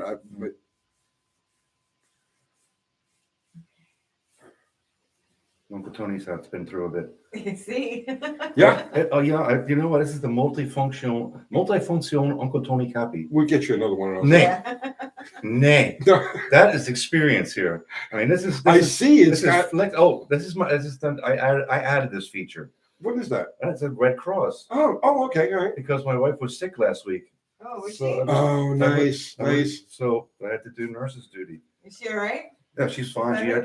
She got a cold when we were working in the Netherlands. Oh. It was too cold and she only had a t-shirt on. Okay. Wendy says she loves liver and onions. Oh God, oh God, no. I know some people love it. I can't. Even the smell of it, it makes me sick. Trixie loved it. Trixie loved liver. Eureka 7 says, Uncle Tony, what's your favorite part of any Chinese buffet? I've always loved the calamari and rangoons. At my local Chinese place, we used to have that we called rat on a stick. Chicken and broccoli is usually my go-to, Yeah. and I leave the broccoli alone. I'm that asshole who scoops out all the chicken and all of the gravy, all of the sauce. You leave the broccoli. I leave the for broccoli. real? Yeah, some vegetarian. Oh, General Tso chicken and Copo chicken. Jenny, it's always dark meat, man. General Tso's chicken is always dark meat. Okay, but up in Pennsylvania, it's not. Okay, here it is. Oh, Yeah, Good to know. anything that isn't chicken and broccoli that's made of chicken here is always dark meat, and the chicken and broccoli is white meat. Mhm. You know, and I'm a glutton for egg rolls. I love egg rolls. Yeah, I love them too. I eat a bunch of egg rolls. New City Carpets and $5. Here's to a belated glass of Pepto-Bismol. Thank you. We don't have Pepto in Germany. What do you have? I don't know. We don't have Tums or Pepto-Bismol. What was that? How do you live without Pepto-Bismol? What was that thing that I watched that woman make on TV? Yeah. She was German, right? Right, yeah. What was that thing? It was like a Bouladon or something. Rouladen. Yeah, Rouladen. It's like a pounded steak, thin sirloin steak, It's wrapped. and you can stuff it with cabbage or whatever you want, or sauerkraut or whatever. Or you can stuff it with cheese and It rolled was up, cheeses. and, It was and meats cheese, and and cheeses. roll it up, and stick a toothpick in it, and then you. This was huge. This It thing was like, big, and it was like in a pastry. it was like a pastry. So maybe it was something. Yeah, that's different. something else. But we have Yeah. these. They roll a lot of stuff and stuff it with who knows what. I saw that on TV, and I thought that was the most beautiful They thing were I'd in ever seen in my Austria. life. Yeah. Oh, Was it Austria? Yeah. They were in Austria. Isn't that the same as Germany? No, nope. they're close. It's not the same. No, It's they different. got annexed, but they really weren't like part of the Axis. Okay. Let's see. Mattis wants to know, Tony, do you like Cajun food, like gumbo or jambalaya? I don't eat any seafood. No seafood. Nothing that came out of the water. Do I eat? So wait, there's no Pepto-Bismol in Germany? No, they have stuff called a Birogast. It's a herb-based liquid. Huh. It's like a liquid Ricola. Does it work? Yeah, it works, Hmm. but it's not Pepto-Bismol. It's terrible. I live on that stuff. Now I'm hungry. Now I'm hungry. What did we eat today? Did we even eat today? No, we didn't. Not really. We just had, did Taco Bell. Yeah, we did Taco Yeah. Bell. We didn't have. Busy. Yeah, we were running around. Um, Chicken on a stick is always dark meat, Mopar Mitch. Is this a car show or a cooking show? Jimbo wants to know. Aren't they the same? Isn't it the same? You got to eat to live. Okay, Ida says, what cars do cops drive in Germany? Are they Oh. performance versions of standard cars? No, they drive like BMWs or underpowered VW station wagons, 4-cylinder turbo, nothing super. No, they my son is a cop in Germany, and he dreams that they would get a Dodge Charger for Yeah. pursuit car, but you can't run a radio, so that's pretty much the end of it there. David Coe wants to know if there's any tips for eating competitions. It's all in the head, man. It's all in the head. You have to know that you're gonna. You know what I mean? You have to see the plate empty, and then just completely ignore everything between like your vision of the plate empty and the plate actually being empty. Does that make any sense? It's all in the head. It's all in the head. Okay. Let's see. Okay, you just answered eating competitions. All right. Set points with a cigarette paper cover, Tony. I've never done it. I mean, people do it, but I mean, Yeah, but it's not thick enough because it's not 14,000s anymore. Matchbook matchbook cover. cover is the closest. When did they retire the Porsche powered Beetles? They were made up until the late 90s, and Porsche powered Beetles. Yeah. I have no idea, but I work on American cars, and I work on everyday Audis and Mercedes, and I work at a normal shop where we also have the Amerikanische sector. I have like this my own. Yeah, I don't work on jack stands anymore. And the funny thing is, I worked on jack stands my entire life until I moved to Germany. I never worked on a. My brother got a lift right before I moved to Germany. Okay. And all that time, I did the same thing with the Austin and the Ruster, or not the Ruster, the Junkyard Rocket. Yeah. That was scraping the undercoating. Yeah, I did that. Yeah, but I still could have a lift. There's companies that give YouTubers lifts and stuff like. I don't want a lift. A goes, my people don't have lifts. You know, the average viewer doesn't have a lift, and I prefer working on my back. It's comfortable. I have a Snap-on creeper there. I mean, I was working at the motor shop. I mean, there was no lift. Oh, there's one thing about working on a car that's jacked up. Put the damn jack stand underneath there. Oh yeah. Because I was doing something quick on a duster at the Mopar shop, and I had it jacked up, and I had a jack stand there, but I never sat on the jack stand because I just needed to get underneath there to connect the light for the reverse lights on the transmission. Right. So I'm coming back out of here. This whoops, jack skidded out from underneath the. I've had a couple of jacks collapse on me. I've had that happen. You got to be quick. You got to be quick, or you're dead. Well, no, the jack stand was there. If Jackson wasn't there, I wasn't that quick. Generally, I won't bother with a jack stand if the car's still got its wheels on it, because the worst it can do is just kind of bounce off you. You know what I mean? It won't crush you. But if the wheels are off the car, if there's any potential the actual weight of the car being on me, then I'll stick a jack stand over there. Bruce W says, Tony, sorry I'm late. I just got back from work stuff. Can you update Plan Z car? Thanks, Bruce from New Zealand. I haven't done anything with it. Tomorrow, I got a lot of stuff going on tomorrow. This week, we will definitely follow up on that. Harley Hawk says, cardboard and slide under. There you go, man. It ain't just for breakdancing anymore. God, I'm hungry. She was talking about German food. It's not cool enough here to cook that stuff yet. I tell you, the best thing is Bergische Schnitzel. It's from, especially in the area. It's schnitzel, but it's not. It's halal schnitzel. It's from pig. Okay. And then you take bacon, and you have two pieces of the schnitzel. Then you put a couple pieces of bacon on top, and then two sunny side up eggs. I don't need eggs. I don't even like eggs. I need eggs. That's a shame. But okay, then you just put the bacon on top so that the Schwein fools sich nicht allein, so the pig doesn't feel alone. Oh. Did you ever make a bacon mat? Did you make bacon mat? All the time. Oh, jeez. Okay. Let's see. I introduced my wife to the Turkey Club sandwiches. Charlotte says Hassenpfeffer or sauerbraten.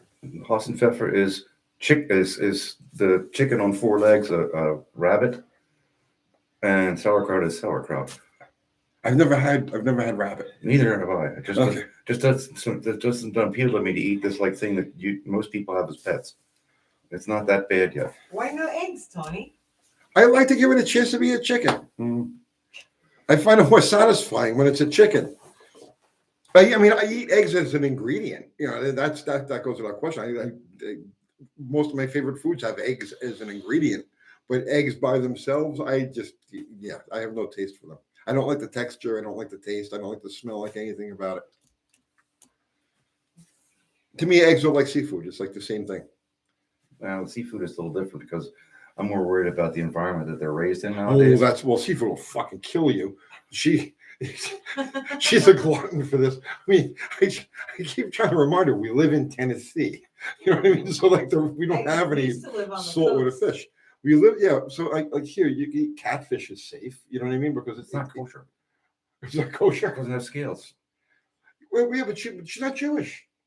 I try to stay, except for the pig thing. Right. I try to stay as kosher as possible with my diet. It is a bottom feeder. But, I mean, it makes sense. But you can't eat like seafood. You can't order seafood safely in Tennessee because there's just too many hurdles it has to jump through before it gets to you. And who knows what happens before the deep frozen stuff is frozen. Yeah, well, exactly. It's okay. We won't eat anything anymore. I got a question for you about cars. Oh. Wait, Matt S. had a boneless chicken breast filled with spinach and cheese wrapped with bacon. Oh, Yeah. That sounds good. Yeah, we also put feta cheese in there too. Feta. Have you ever seen Die You Zombie Bastards? What? Have you ever seen the movie Die You Yeah. Zombie Bastards? Yeah. No, die use again, probably, but I don't watch much film or television. I don't either, but this one, you remind me of the scene where he's ordering a pizza, Yeah. and he wants feta on it, you know, and it's like every other ingredient is feta. It's like the opposite of spam. They don't want you to talk about food. They want you to talk about cars. Okay, I got a Ah, question for you. Monte Cristo, yeah, Holy Hawk. Oh, there used to be what was the Monte Combo. Yeah. You remember that? The Monte Right, Combo? Yeah, Perkins. Monte Combo. Okay. Yeah. It was delicious. All right. Okay, I got a car question. Go ahead. And Lucille, my brother and my dad did amazing stuff to get her to Germany. I mean, it was. I think she's on like her 7th version of the engine's in it right now. Okay. And she started out with like a junkyard 318. We pulled a 318 out of a 74 Scamp or something. Put rings in, switched the pistons from side to side. Turn them around, okay. But stock bearing, stock oil pump, stock oil pan, 3 CT heads, 3 CT cam, 3 CT intake with a quarter jet on it. Okay. Or like that. Thermoquad. Boy. Okay, I've been like awake now for No. like 18 hours. So. Yeah. And back then you couldn't get jets for the quadra jet for the thermoquad. So Holly jets had the same thread. So I chucked But the metering rods. I mean, I didn't care. The metering rods. I just made my own jets. Okay. And that thing was amazing. That was amazing. The people wouldn't believe it. There was a kid with this 69 Firebird that wanted to race me for pinks. Right. With a 400. Okay. That I tuned before he even challenged me. And the thing ran, but I ran him. Took him like at car length. I'm not taking your title. Give me like $200 or something. And but would he have done the same to you? I don't know. We'll never know. It's a done deal. Right. So, but at any rate, so now, I mean, the motor, the block that's in the car now, we got a 70 AER CUDA and 82 or so from the original owner that they had turned the thing into a bracket racer. Okay. So it had a 70 Duster, 340 block end, 40 over, the Mickey Thompson aluminum rods, BRC pistons lightened to 400 grams with the molly buttons. I mean, there was no skirt left at all. Just this little tit at the bottom of the molly button. And cylinder, and so I bought, back then I was like 18 or 19. I bought the Barracuda when I was 78 in 1978 from the son of the original owner. To have something that long. Through George Kreibel's garage, as he was one of my mentors at the time. And Charlie has the garage now in Zieglerville. I'll see him when I'm in Pennsylvania. So I had this idea to put this Hemi in my Barracuda convertible. And so my dad and I went down to Lakewood, New Jersey, and we drive in this like really, really shady part in the woods. And there's a bunch of these Puerto Ricans sitting around smoking menthols and drinking Budweiser Rolling Rock out of pony cans. I know exactly the guys. Probably. No, I mean I know the guys because I used to run around with the Olsen brothers. Mm-hmm. They had a funny car and they had a fuel altered. And I would run with them every once in a while. And I know those guys that you're talking about in Lakewood. Mm-hmm. I know those guys. I could almost remember their names, but I've been to the place. I know the exact. So I bought this complete Hemi in pieces for $800.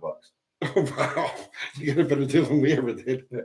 So that was just pieces that had 12 to 1 or 13 to 1 pistons. My dad chucked the pistons up in the lathe at the shop, cut the domes down to get it down to 10.5 to 1, balanced everything, put it together. So in the meantime, at the same time, we had the 66 Belvedere satellite, where it was a Hemi car that somebody put a poly in. Okay.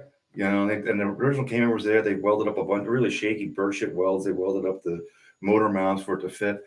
And the problem is the guy, Eddie Deloche from the junkyard we bought it from, the paint was pristine, except in one of the weaker moments of alcohol intolerance, he sideswiped a tree and crushed the filler neck on the tank. So he drove the car until the tank was empty and parked it behind the house. So my dad picks up this car for like $800 or something. So now, in parallel, we buy this AAR with the race motor in.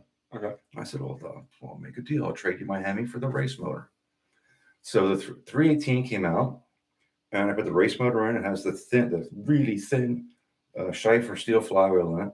Okay. I think it's on its like 10th clutch by now. And so I ran that for a while, and then it's time to like the Mickey Thompson rods. You know, they have a shelf life. Swap them out. Put a set of steel rods in, polished and shot peened, and with the BRC pistons, all balanced again. And then I put the nitrous. Then I started with the nitrous game, and raced that for a year. And I was going to this friend of mine, Bruce Hoffman, has an A12. I think he still has it, an A12 car. And we were going to race. And I was like, okay, well, I'm not letting him beat me. I mean, that thing had like 356 gears, and I'm running 355s. And my car weighs like half as much. Well, I have the gas. And so we're going like on Egypt Road, head to head. And I freaking hit the spritz button in the third and fourth gear. And suddenly there's this, it's like, oh no. Well, it turns out in number 7, where the valve relief is, a chunk of the piston broke off from the ring line. Okay. And was trapped between the cylinder head and the piston. Because you hadn't gapped the rings for nitrous. I did not gap the rings. So they buckled and broke the top. What did I know? So yeah, and normally I only had nitrous in fourth gear, but I did it in 2 gears, and that was like That was enough. So now now the motor came out again, and then that time I didn't have that much money, so it has a set of those like lead bucket TRW forged pistons in it, Okay. And that's the motor that's in the car right now. And I sold the nitrous intake and everything, which was a mistake. 6-pack plumbed from underneath. It was like a no-show system. Oh, nice. And in the trunk, 2 fire extinguishers. Dalton Sweezy sent you $5. Thank you, Dalton. Has Tony ever drove and enjoyed a Cadillac personally? I feel they're the king of all cars when done right. I've driven many Cadillacs. I've worked on many Cadillacs, but I've never owned one. So now the motor's in the car right now. It's in the video. I'll show it to you later. When I tack that thing up to around between $2,000 and $4,000, I get this harmonic vibration. Whir, whir, whir. Okay. And it's not the ignition. I checked all the wires. I switched all the plugs around. It's not the clutch disc, because you put it in gear, push the clutch down, rev the engine to $4,000, $3,000. Vibration is there, and it's a center force clutch. And I pulled the inspection cover down to see if maybe it threw a weight. I had something very similar to that with my 73 Roadrunner, Yeah. 340 car. And fucking vibration drove me out of my mind. It was just like you said, it was like, and it felt like it was coming from underneath the car. So right away I thought, okay, tail shaft bushing is bad, or U-joint or something like that, right? And I went through the whole car. Nothing, couldn't find anything. Vibration drove me crazy. I speculated on 1,000 different things. You know what it turned out to be? The fan clutch. I changed the fan clutch recently. Did you? But the vibration was there before then. It didn't change any? No. Okay. No, the thing would be, I mean, I don't have a Chris Colt radiator in the car, but it has a basically brand new radiator in it. And everything's clean. And but it was like that thing is, if I would be like just putting around or something like that. So I went under the hood, fan clutch, man, there was nothing there. So ordered one from Rock Auto, was there in 3 days, and put it in, and thing stays cool now. So the only way, like swapping parts around, the only way you're going to get a vibration like that is if the pistons are heavier than the original ones that the crank was balanced for. They have to be Everything I balance, everything's been balanced. I have financed at least the first semester of a I don't know. I got education with balancing in this engine. I got to think about that. Well, my next step is when I'm at the shop, I'll put it up on the lift because I can, and I'll unbolt the pressure plate. Yeah. And bungee cord it back, and then rev the engine and put it in gear so the clutch disc isn't flopping around anywhere. And that's the next step. What do we got, Kat? What do we got? Big Bear's talking about food. Somebody ate half of his order. Oh no. Girl, I don't know. The waitress? I don't know. Maybe you got the kids menu. I don't know. Does Tony know that we're all still here? Yeah. Hey guys, I'm sorry. Let's see. You still have to teach Austin to roll a cigarette. One step at a time. We got to. I think we finally got him to wear man shoes. So we'll go from there. What do you wear? Man shoes, yeah. He's just walking around kind of clacking. Yeah. It's What not did you wear good for before? video, by the way.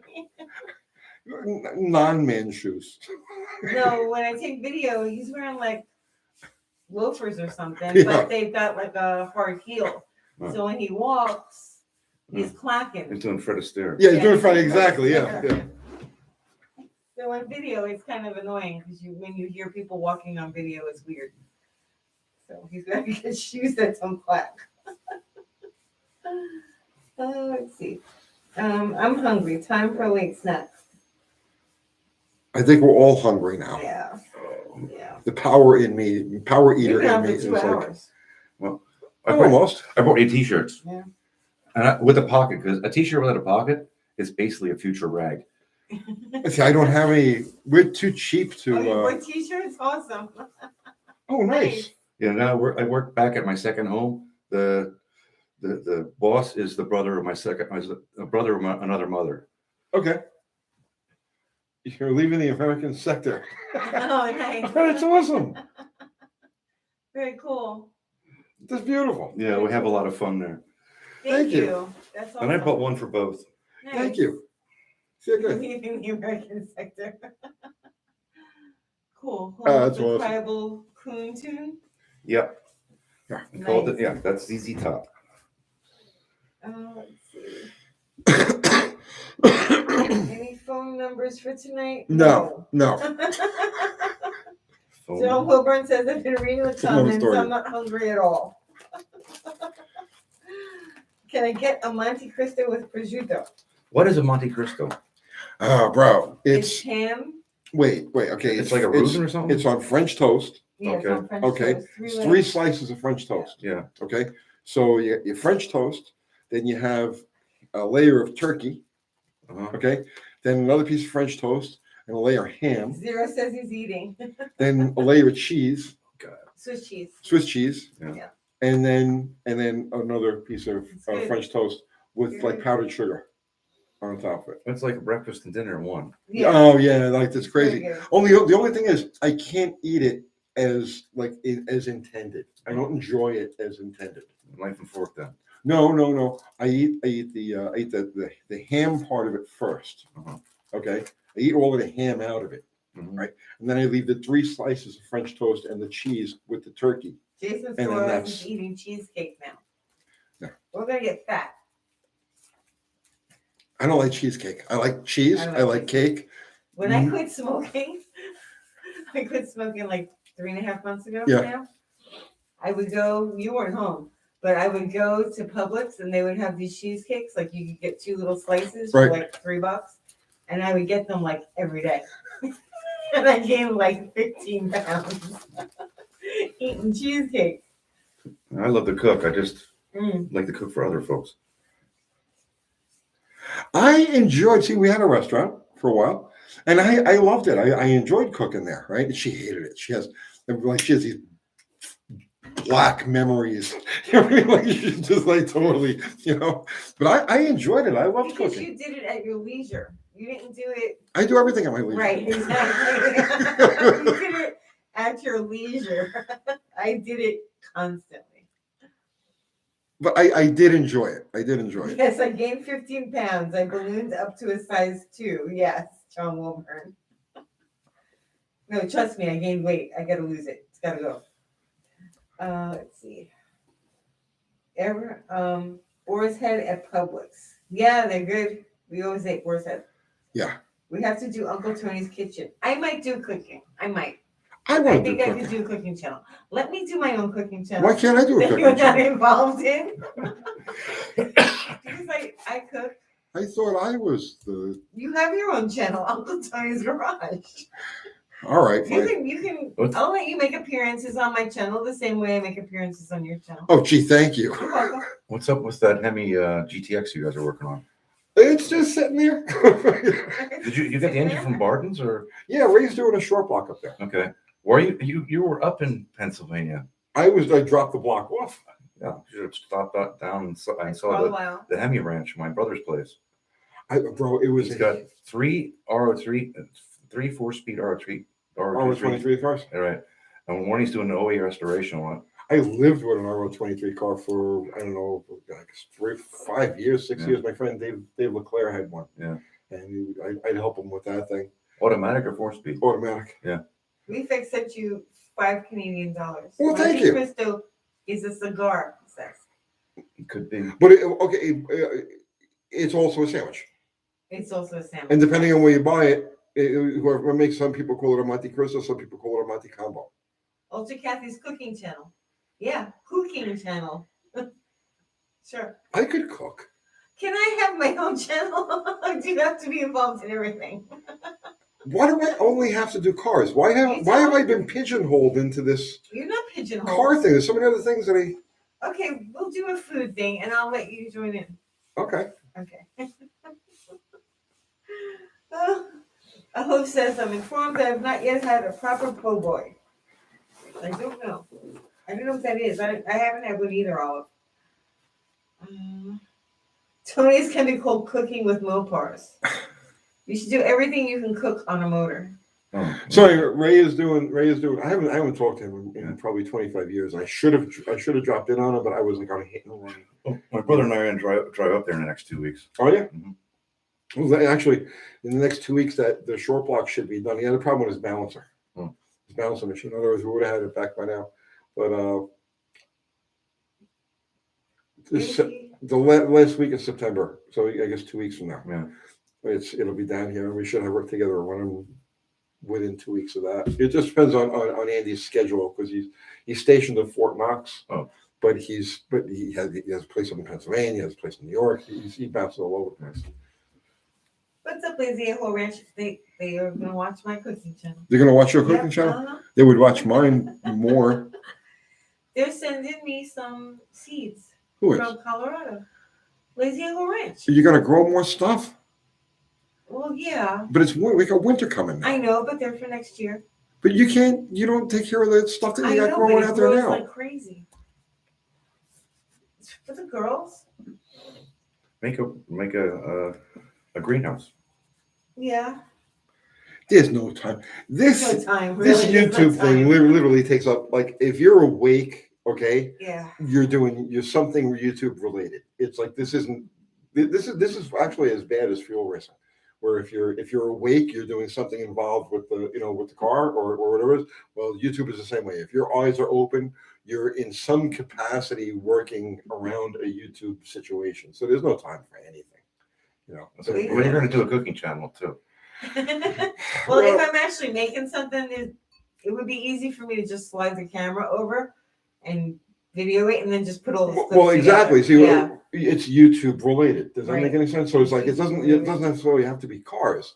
It's just the world Like, I of don't doing think I stuff on would talk YouTube. in So, front of the camera, like, because I could just do different clips and then write on the screen with music in the background. no, and nobody include watched them. that. They want to Lots hear of your people watch voice. They that. want, The no. biggest channel on YouTube is that. Once Germany has a slant 6.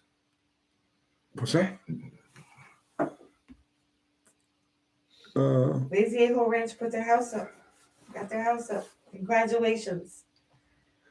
Have you seen the Aussie Speed manifolds for the Slant 6? Yeah, I've seen them. Roy Fentrop says Germany has a Slant 6. It's in the 335. Yeah. That's a cross flow head, right? Mhm. Yeah. Yeah, it doesn't count. It's a cross flow head. We have the Briggs and Stratton reverse flow head. I mean, the Opel had a slant 4. It was also a cross flow. So did Volvo. Volvo, Citroen or Peugeot. Kinsley's Taste X Miracle sent $4.99. Thank you. I'm a Mopar guy, but curious about the LS. Even with cam, headers, and compression, they sound like crap. This because of changed Fire in order. It's the fire in order. That's it. Tony, what's your favorite wholesale brand? I don't really have one. Lennox. I like the step bits. The whole saws never last. You get like 3 or 4 cuts, Well, depends on the where size.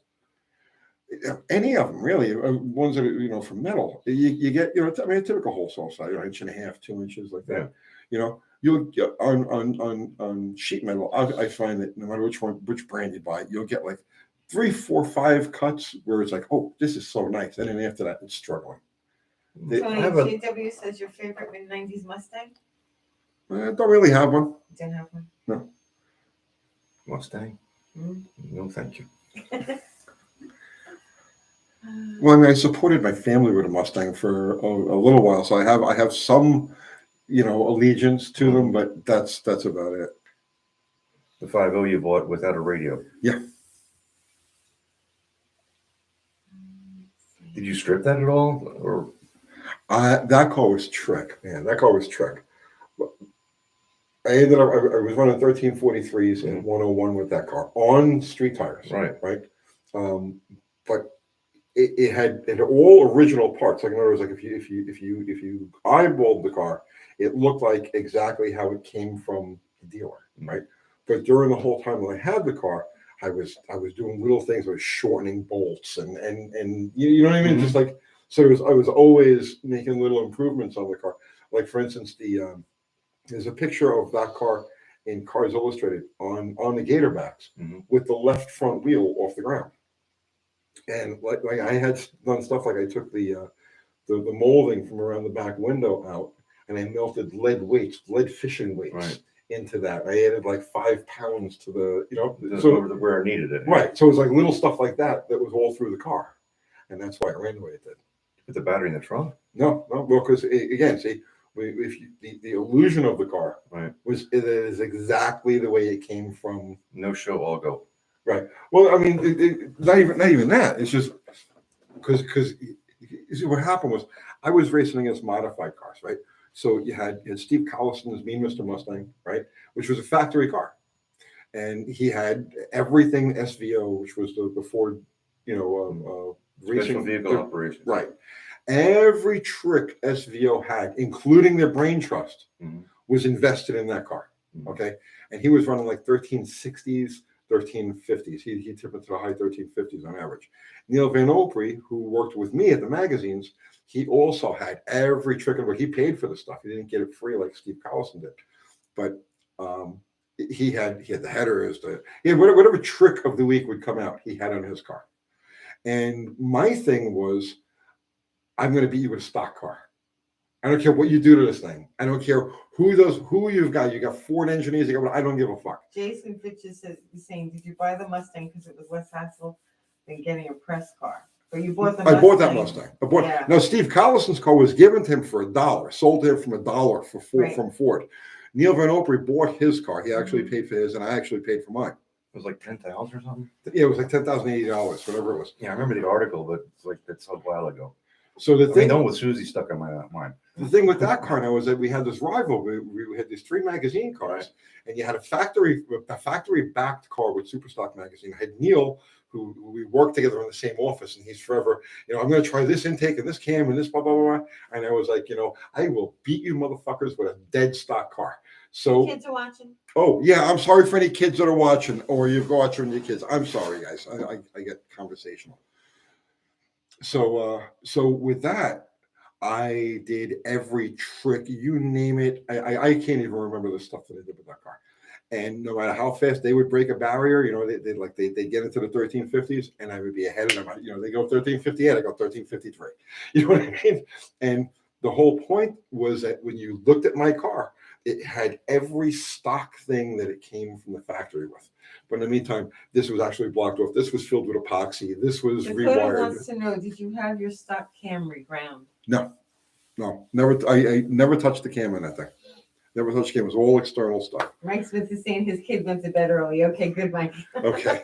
Because that's exactly what I think of. Your son. I know, right? Exactly. Right? Exactly. Somebody came down on me and was like, oh yeah, on a live, because I excused myself for cursing, right? And they're like, well, we're men and this is how men talk and everything else.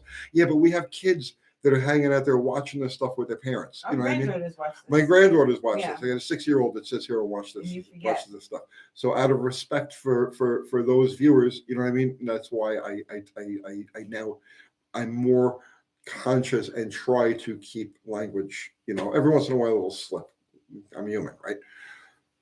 So anyway, but that was the thing with that car. So finally, it ended up. I was at Atco Raceway. They had see, you talk about doing stuff and then they close, right? So after all of this running, the street racing and everything, it comes down to Collison and I are like going back and forth. And there's a points race at Atco in October, and I was sick, right? I couldn't make it. I had like the flu, and he went 13. It was IHR. He had dropped the record. The IHR IPS record was 1390. He went to that race. The points race was the final points race of the season, and he ran at 1363. I went out the following week. I ran 1343. So I bombed his. He bombed the record by 0.3. I did it by another 0.2. And with that, Billy Meyer, who was a funny car racer at the time, bought the NHR. He had the Texas Motorplex.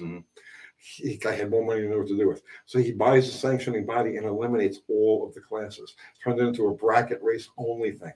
So I had destroyed the record at the time, and I had the quickest and fastest, 5-liter Mustang on earth.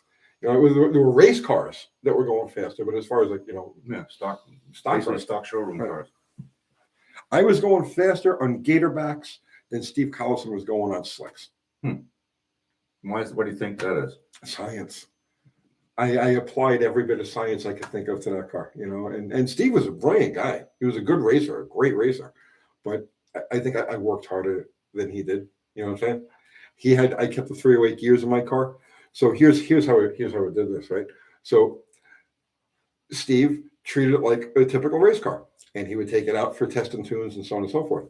So what I would do is I used the leverage of having the magazine. So I would go to Atco, I would go to Englishtown during the day and shoot a feature. So I would go to Englishtown under the pretense of shooting a car feature. We would shoot the feature, and then I would say, "Hey, you guys mind turning the clocks on for me? I just want to make a couple of hits."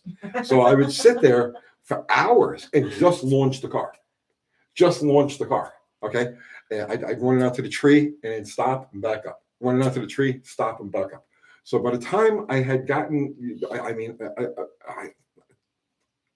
500 to 1,000 launches like that, I worked through clutches. I burned out like 3 clutches just doing that. So I had the purpose of that was to get the car off because I was racing. I was up against cars that had slicks and gears and everything else, and mine was I'm going to have the 308 gear. I'm going to do it on Gatorbacks. So all of that practicing, I got completely in tune with the car, and it was just this perfect swap of feet. It was just this perfect, the sweet spot on the clutch, right? Using the torque, the intake manifold made it huge bottom end torque for that thing, right? And it was just the swap of the feet. I would leave just above idle, and I mean just above idle, okay, and then swap feet just a certain way. And I got to the point with that car. I was so tuned in with that car that I knew to the 1,000th what the ET was going to be before the car actually left the starting line, because everything was on that hit, and I had it down to a science, and the numbers were there to back it up. So, but that was I know I'm rambling on about you this have stuff. a super chat. I have to go get my Thank you, battery Max Wedge. to plug in, so I'll be right back. What's your thoughts on switching a number 4, number 7 cylinder on a cam on a big block Mopar? It's done so that the swap is done so that you eliminate or you reduce that 5-7 thing, because 5 is stealing from 7, or 7 is stealing from one of those. Either 5 is 1 or 5 or 7 is stealing from the other. So they do that cam swap to change the intake manifold pulses. That's the reason for the cam swaps. I don't see it as being an issue on the big block Mopar. It's more an issue on I know Chevrolets have a big deal with that. Not the small block, but the big blocks. Ford Motors. I couldn't tell you exactly why it works the way it does on some engines and not on others, but I don't think it has much value on a Mopar. Rudder or Pillhorse, were you using street gatorbacks or race gatorbacks? Street gatorbacks. I ran the car on McCreary street slicks for a while. It was a dirt track tire. And I killed them quick, right? And at the time, I didn't have any money for another set. So I said, well, I'm going to work with these goddamn gatorbacks. And so I did. And it was like, I had the tire pressure just right, the hit just right. I mean, I devoted my life to getting this car off the starting line. And it worked. I'm killing Big Bad. That's the kind of rambling we like. I hope so. I mean,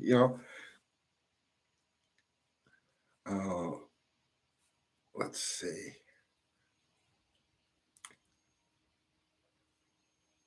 Aaron Hinckley, Tony, is the cam swap less of an issue when the intake ports are further apart? Again, see, I don't know. I don't know, but that's the reason for it, and I couldn't tell you. What tire pressure to use? Dan, I don't remember, but the car was very finicky for tire pressure. It was like ranges in like the 25 to like 35 range, and there was a big spread between left and right. But I for life, I don't remember what the poundage was. I know I had a dead strut on the left front that on the right front that got the car to come up a little bit easier. It was just a lot of science, man. It was just a lot of science. But again, see, this was 35. This was 1987. So we're talking about shit that happened 34 years ago. 34 years ago. 34 Crazy, years right? ago. Crazy. Bruce W. Tony, what videos / lives are planned for next week? I don't know how I'm going to end this. Oh no. Okay, so we have a lot of stuff coming up. We've got Lebanon on the 25th, right? I don't want to tell people that. Well, we're gonna go there. Yeah, we're going to go there, but don't tell people. Don't tell people. No. We're not telling anybody. No. Then we got. We got to sneak in and we got to sneak out. Oh my god. Then we got on the 2nd what do you call it? What do you call it? What do we call it? We have our open house here on Open the house, 2nd. yes, Right. on the 2nd. Then there's something else after that. I'm trying to think what it is. We need a calendar, Tony. Dual point video for next week. Laugh out loud. Okay. I've got it written down like. Let's see. Invade Uncle Tony's garage, right? 1-2. That's right. And John Wilburn, not 1-2. Squirt McGurk, thank you. 10-2. He says, take away my man card, fellas. I'm switching back to exhaust manifolds because my headers were causing too many fitment and heat soak issues. Nothing wrong with that, bro. I mean, it's a street car that you drive every day. I mean, yeah, by all means, throw manifolds on it. You don't need that kind of aggravation. I'm with you 100% on that. Yeah, Lucille has stock manifolds on it. The which? Lucille, the 340. Okay, yeah. But they're also extrude on. Or you can go that direction too. But I mean, like with her Slinger, I use the exhaust manifolds on that because if just drive it. I don't want to hear about how it leaks. I don't want to hear ground clearance and all the other shit. It's just not worth it because in my mind, a car that you drive, right? Yeah. You shouldn't think. I know this is counter to like what most people perceive, right? But I don't feel that a car that you drive should be treated as a performance car. I think a car that you drive should be just your primary thing should be reliability, gas mileage, All the things Lucille doesn't have. Well, right. Jonathan, they're asking what you drive daily. 2001 Cummins turbo diesel with a 5-speed. But yeah, I'm big on that. If it's something that I'm going to take a road trip on, I'm going to count on to do this or that. Right.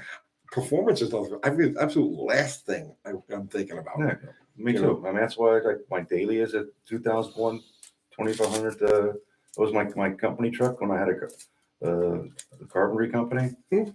So, and I just kept it because that's Sean the pickup. Rider of Pale Horse is coming on the 2nd. Nice. Okay. I hope we have room. We have somebody watching one of our we can't hang very long, Yeah. but we've got somebody watching one of our dogs. She's not feeling well. She's not feeling well. No. So what time is it? 9:20? I gotta be out of here by like 10 o'clock. Okay. Okay. So we're gonna go just a little while longer, guys. Let's see. I got a question about clutches. Yes. No, so I have for this new motor, I have an aluminum flywheel, and I got I think it's the McLeod twin disc. Okay. And my brother's telling me, "Oh no, they don't. You can't drive them on the street." Well, I'm not planning on driving this on the street that much. Depends on the tire. If you got a stiff sidewall tire, you want a street clutch, Yeah. meaning that you want a sprung hub Right, and you want a Marcel between the Right. between the friction surfaces. right, If you're driving like if it's a wrinkle wall situation, which okay, is not the case. then a race type clutch, with a solid hub and solid disc. Right, there's two discs. It doesn't matter how many discs, Yeah, it's okay. just the style of Right. the disc. You know what I'm Right. saying? Because you look at the street disc, you'll have both sides of the friction surface, and in between is a wafer. It's called a Right. Marcel. Right, Okay, so that's to cushion, cushion right? the blow. Yeah, And then the sprung hub is to cushion, right? So if you're running a stiff sidewall tire, like a street tire or a Like drag that. radial, yeah, then you need to have some cushion right, in the drivetrain. You need that kind of clutch. If you're running a wrinkle wall, right, then your give is actually in the tire. right. So then you can use a solid disc. Clutch. It's not a solid street clutch like that or a solid race clutch like that with a street tire is just miserable. You won't be able to modulate it correctly I'm to get it thinking to hip. It'll just. Yeah. Harry's asking, Harry, what's happening, brother man? can I get a shout out to my buddy Ryan? Tell him to work on his pickup. Ryan, what are you doing? Get out there and work on your pickup truck. Come on, Ryan. We're all counting on you to get this done. Let's see. David J. UT, I'm looking to put a narrowed rear end and wheel tubs in a semi-one swinger. What gauge metal would you recommend? I couldn't because I see I'm one of those people. Again, I do things unorthodox, right? I'm one of those people that would leave everything exactly, leave the freaking leaf springs where they are, leave the wheel tubs where they are. Don't screw around with the back half of the car, right? If the tire don't fit, take your freaking Sawzall, open up the wheel opening, and get your tire in there that way. I have never narrowed a rear. Remember, obviously, I've built and worked on cars with narrow rears, funny cars and shit like that. But I have never tubbed a car. I will never tub a car. There is no force of nature that could ever make me narrow or tub a car. It just ain't going to happen. So you're asking the wrong guy.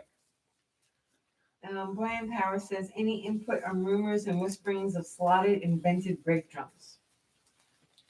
What do you mean? I don't know. Any input on that? No, No? No input? no input. Do you know anything about it? No. No, me neither. Slotted and I have no brake idea. drums? I have no clue. I've never heard of that before. Slotted in what?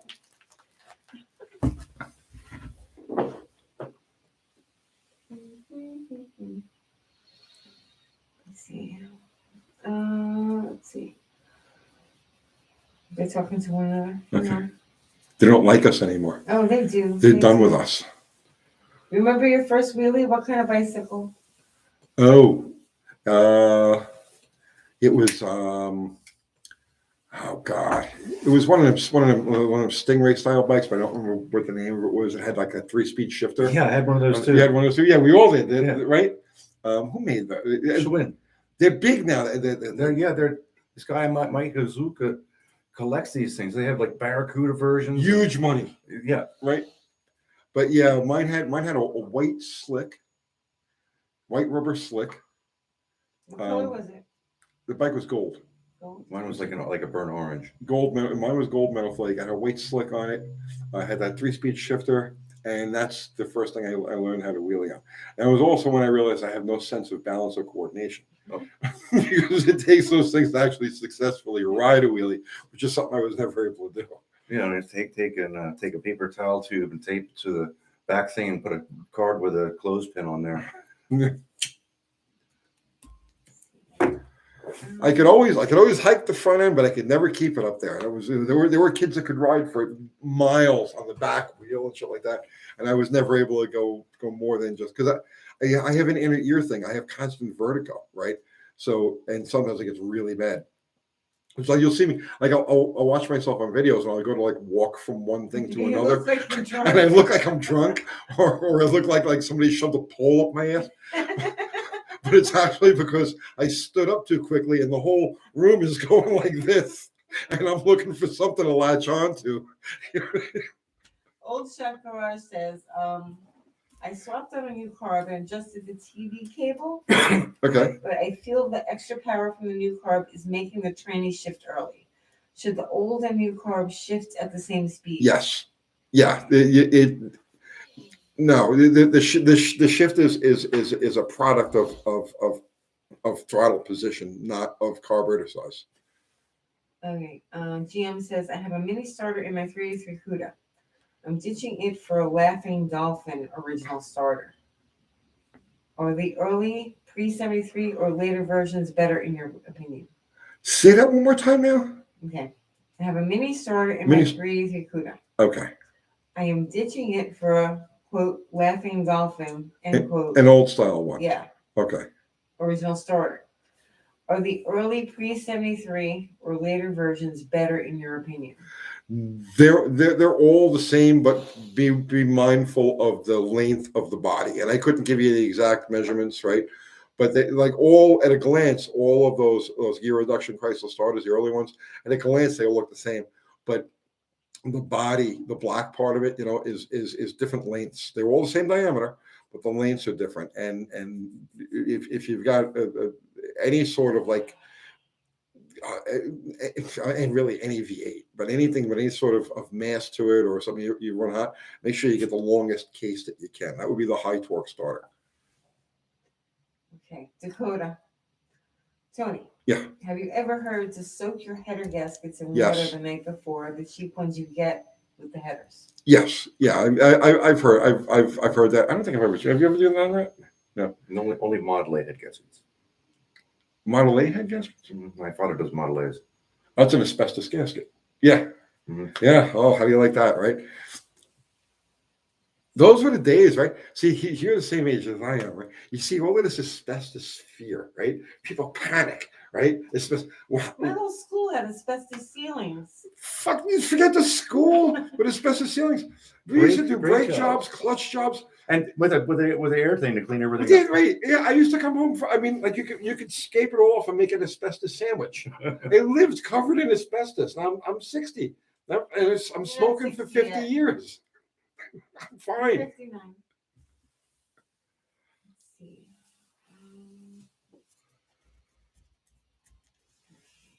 You're talking about bicycles. Hang on. Yeah, vertigo does suck. Yep. It can get really, it can get bad. It's inconvenient. It's inconvenient. It's even worse when you do roof work.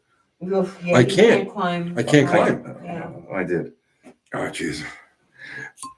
There's a big joke is on job sites because we have all these tile roofs there, and so everything's all latted out, and all the young guys are like dancing on the lath and everything, and I'm like crawling like a freaking spider on the lath.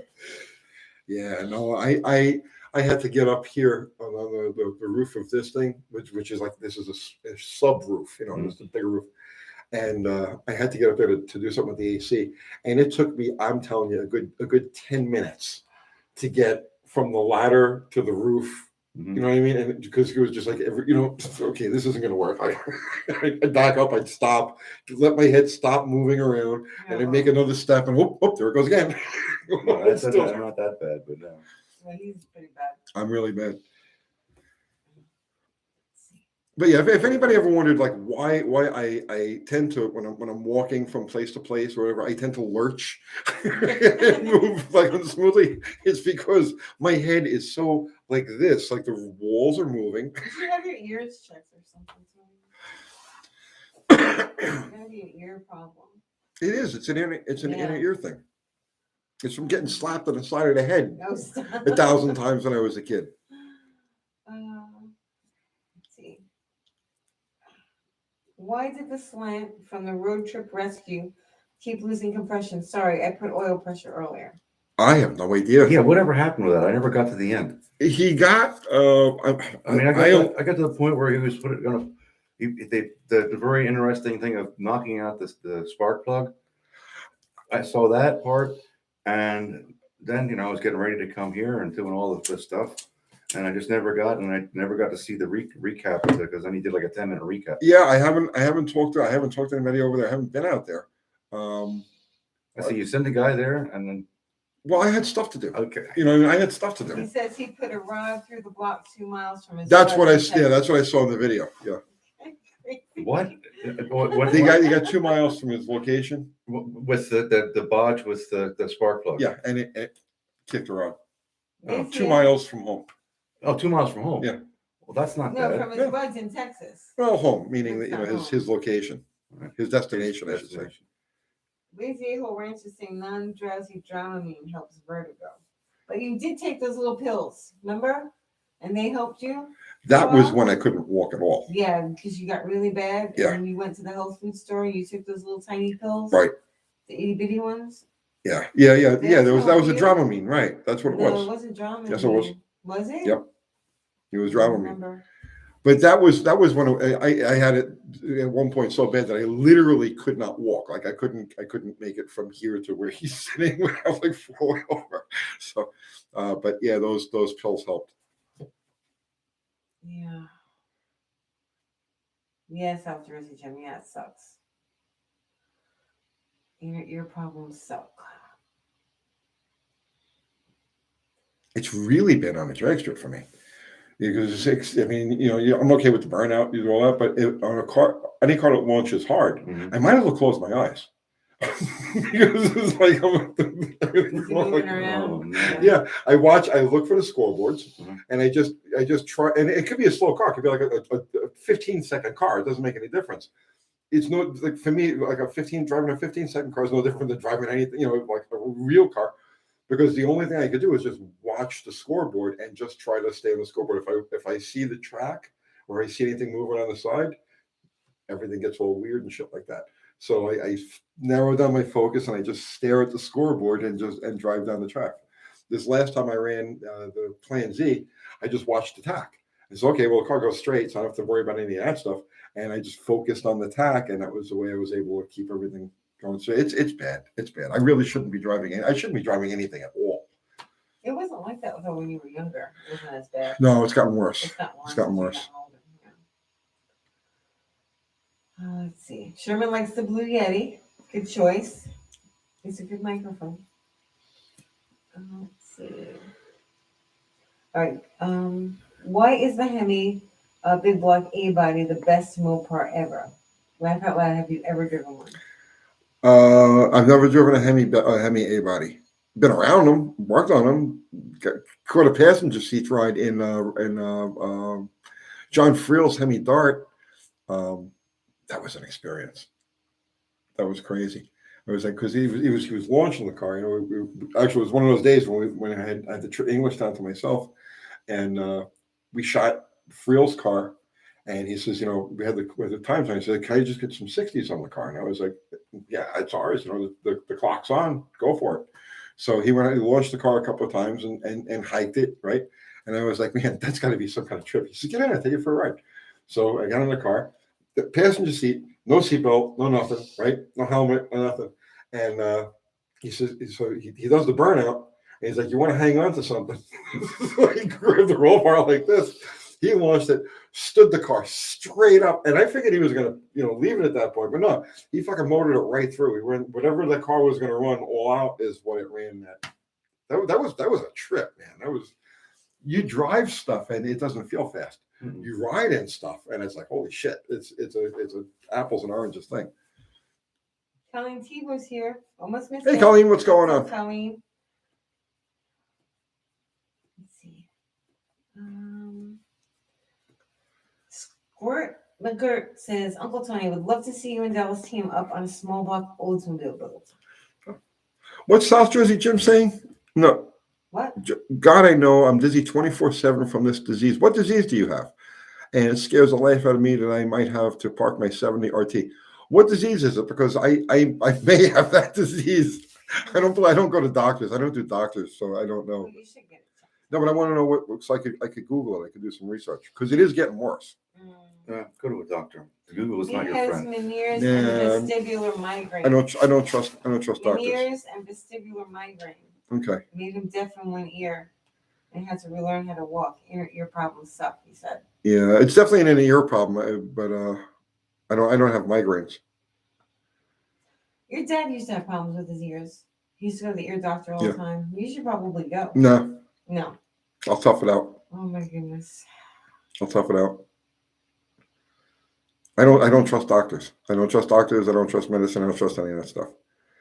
Not a single doctor. No, I really don't. Not a single one. What doctor do you know of that I trust? I just went to the one that pulled my tooth and they were fine. Well, that's you. That's not Right. me. It's also a dentist. Are they really doctors? They're dentists.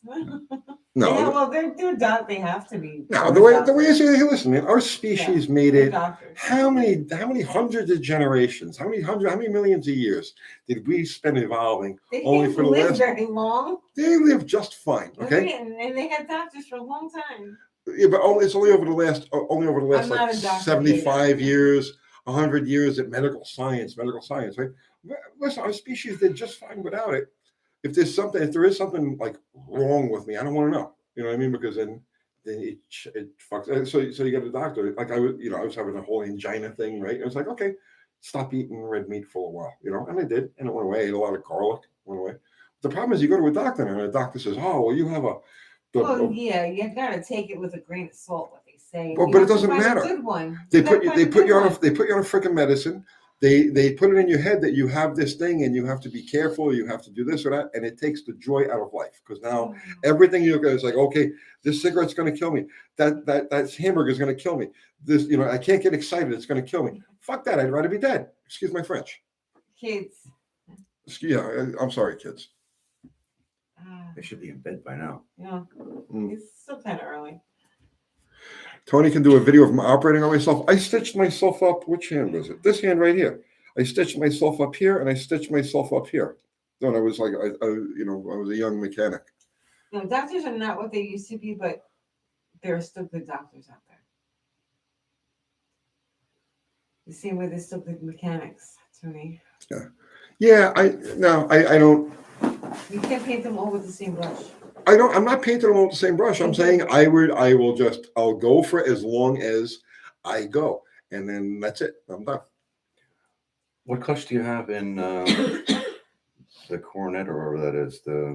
It's just it's a street Hemi clutch. It's a sprung hub with a Marcel, All right. but I doubled the spring pressure on it. Yeah, So I it's like remember you'd send it out. Yeah. Yeah. That's the biggest problem I always had with clutches is that you buy one off the shelf and they slip like the daylights.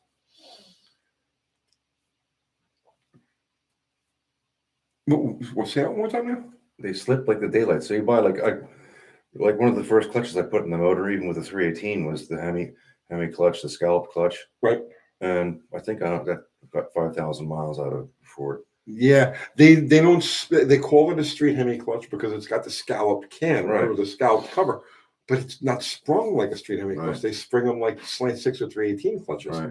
So I found a place here in Nashville Right. that resprung it, and what a difference! It's the Hemi clutch that I know from the 70s. You know what I'm Yeah. saying? But I have a diaphragm clutch in there now, and the over-center spring is out. And I really kind of don't feel like putting the over-center spring back in again. Okay. So it's almost 10, Tony. See, I never use over center spring, but I always will put some sort of spring on On the pedal. the pedal. Yeah. So I'll pull the over center spring off, Yeah. but I'll put like a really big carburetor spring Okay. attached to the pedal someplace, just so that the throw up bearing is always engaged. You know what I mean? Engaged. Yeah. Or disengaged. The throw up bearing, I want the throw up bearing to always be against the fingers of Okay. the clutch. Okay. So on a performance car, Right. Okay. but so I'll put the spring on there to make sure that assembly stays tight, Right. so that when you go to shift, there's nothing has to be sped up or slowed down. There's no Right. there's no conflict involved. It's a smooth in and out operation.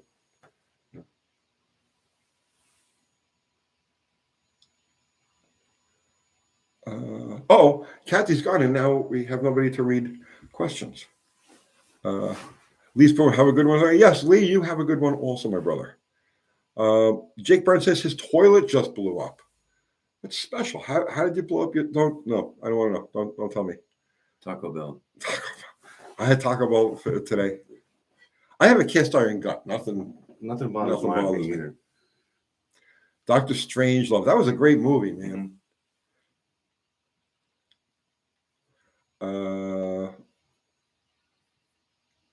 Matt asks, Tony, how much would a new old stock Mopar throw up for an 833 be worth? I have one from the early 80s.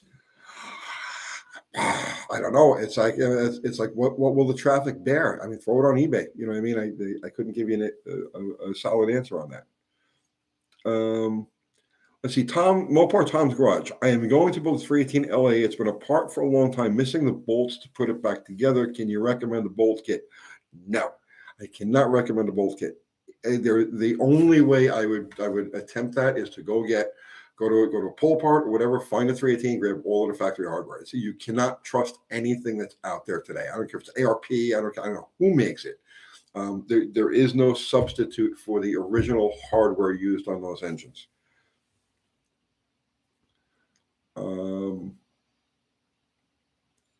Like anything, yeah, Kubrick was a genius. Scott Kuhn has Young Frankenstein on. That's a good movie too.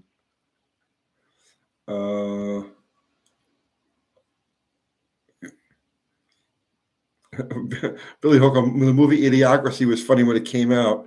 Very scary movie. No, it's reality. It's a documentary, right? Documentary. Yeah.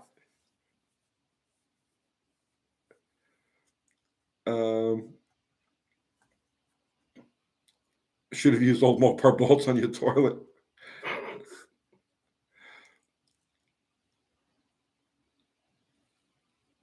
Lazy Hole Ranch, thanks for sharing your knowledge, all of you. I've learned more about cars in the last 12 months of my entire life. We have the best freaking community on YouTube when it comes to like knowledgeable people, and you know, I'm not gonna knock on like other channels like live feeds, but I'll pop in and I'll watch, I'll observe for a while. We have the sharpest people, so yeah, this is a good place to pick up knowledge. If I don't know it, or whoever I have here doesn't know it, so at least 3 people in this audience do. What did I miss? Oh, all the good stuff. All the good stuff? Yeah. Okay.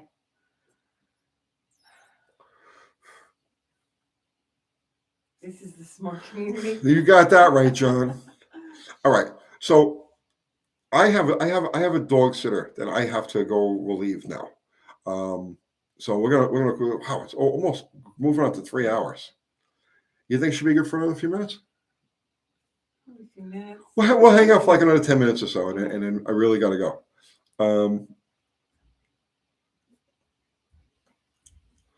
Let's see. Fubar just put up the link for our merch, right? Actually, the hats are discontinued, but we've got all of the shirts. Oh, we have some hats left.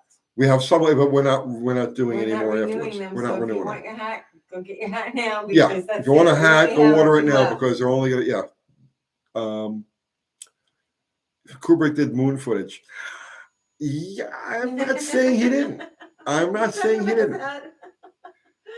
What do you think? Did we land on the moon? Yeah, you think so? I don't know. See, I'm not saying we did. I wasn't there. I wasn't there. Right, I wasn't there. Studebaker Larry, what I have today. Thank you, Larry. Thank you, Larry. Uncle Ultra Kathy's Kitchen. Yeah, I'm gonna do it. Rider of Pale Horse, hit the like button. It will not kill you.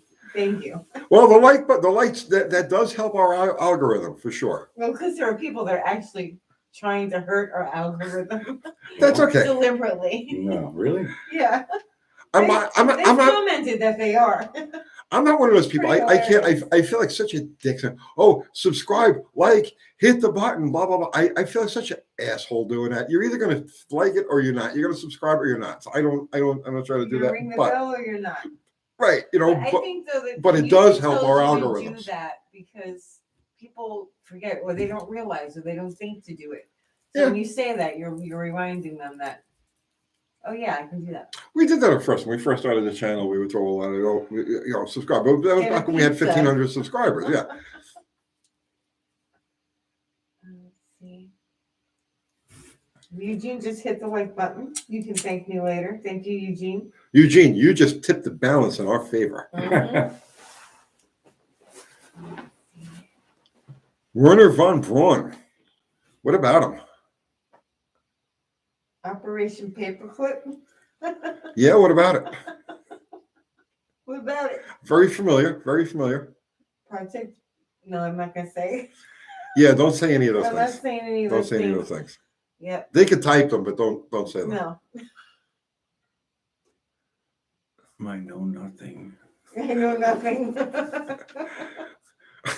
How do you guys feel about Hogan's Heroes out Oh, there? they love it. They love Love it. it. Do they really? Yeah. That's not their name, but yeah. Colonel Quink. Yeah. Oh, that was a great show. That was an awesome show. Ultra Kathy's Kitchen can cater the open house.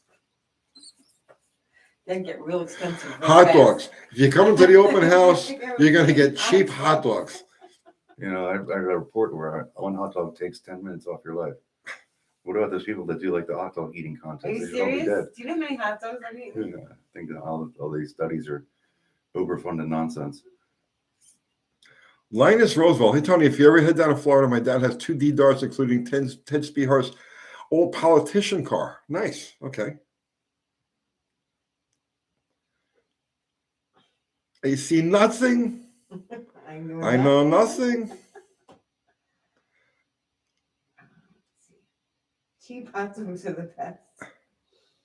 I'd love to hang out, but I'm 12 hours away. Zach Braps. That's no excuse. No excuse. You just came from Germany. Yeah, he came from Germany. I mean, come on.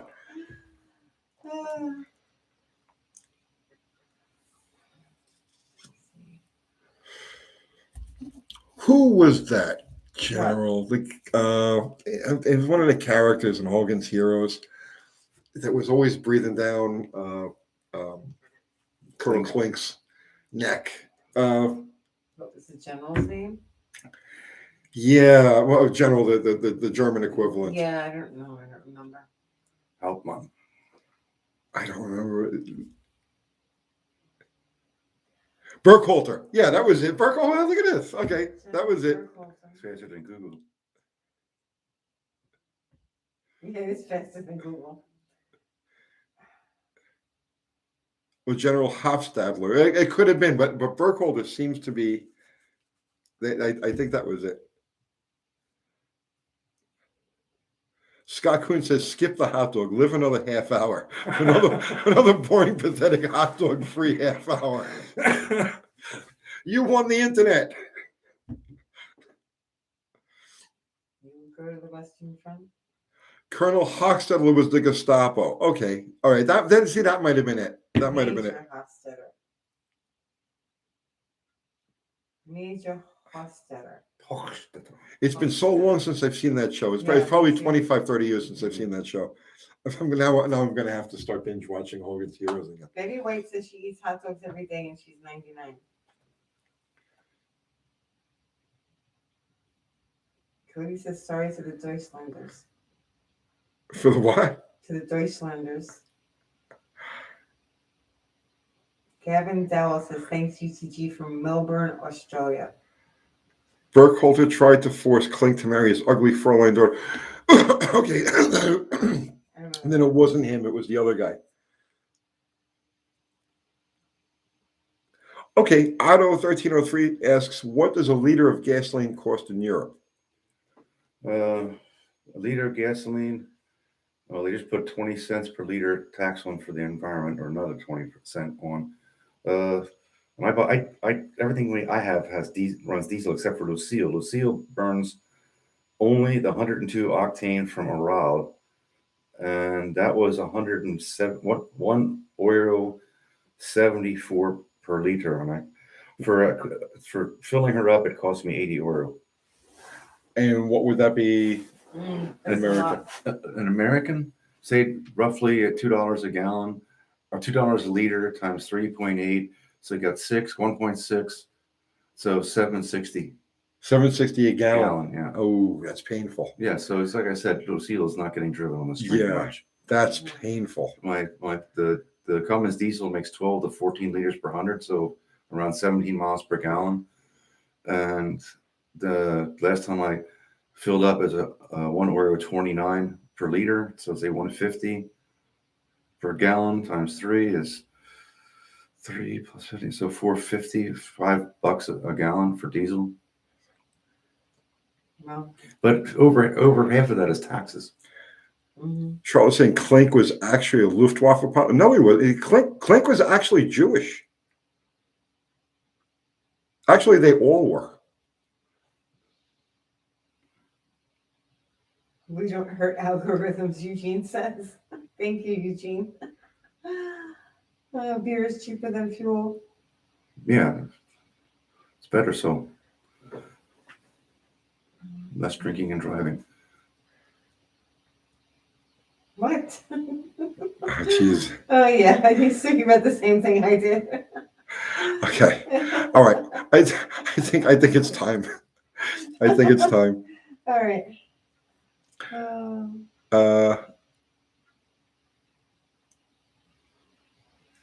Jim. Oh, Klink's character was the pilot. Oh, okay. Oh, Okay. okay. Yeah, no, he didn't actually in real life. Okay. Well, it's possible. I mean, the war was only 20 years prior, so it would be entirely possible for somebody who was a pilot during World War II to be on that show. They would only be in their 40s. Mm-hmm. Yeah. Yeah. Well, think about it. Yeah. And war ended in 1845. The show started in 1865, 66, like I that. know. So, if you're 20 years old during the war, you're 40 years old then. Okay.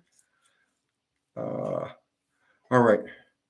So, guys, I think we're going to call it a night here. Did you have fun? Mm-hmm. Was it worth coming to Germany for this?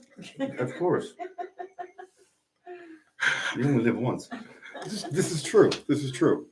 So, guys. Thank you, John Watts. He placed a merch order. Thank you. Awesome. Thank you. Hats are running out. If you want a hat, go get one. Yeah, there won't be any more hats real soon. We're done with that. Any merch that we can't actually produce here in-house, we're cutting out because it was just too many problems.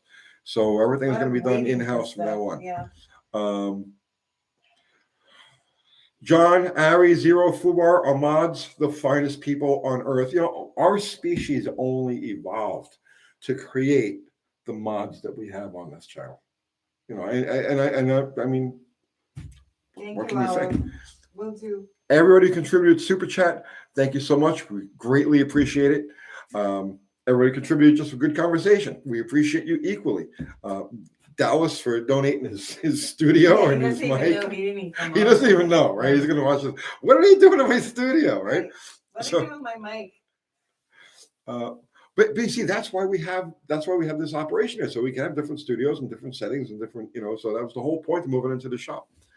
So how is that mic, everybody? Is it good? They all seem to like the mic, so we'll be using this mic from now on, Dallas. It'll be black next time you see it because this ain't gonna work, right? It's kind of pretty blue. Oh, please. Blue. So that's it, guys. We're gonna sounds great. Pull a plug. You had fun. I had fun. We all had fun, and that's it. In the Kathy Cooking Channel. Yeah, I gotta work on that. Yeah, I'll work on that. I need a name. They'll come up with a name. All right. They'll come up with a name. Go, pop in next Sunday night with the name for her channel, and we'll have a contest. A contest. We'll have a contest. It's gotta be a good name though. It can't be like a guy name. Pop in next Sunday night. Girl name. Yeah, it's got to be a girl name, right? Everything. Oh, wait till you say names. And we'll have a contest of some sort. Nothing harsh. Yeah, nothing harsh. All right. Nothing cooks the world. All right. That's it, guys. Pencils, yeah. We'll pull in a plug. Thank you all. Good night. Good night, guys. And we're out.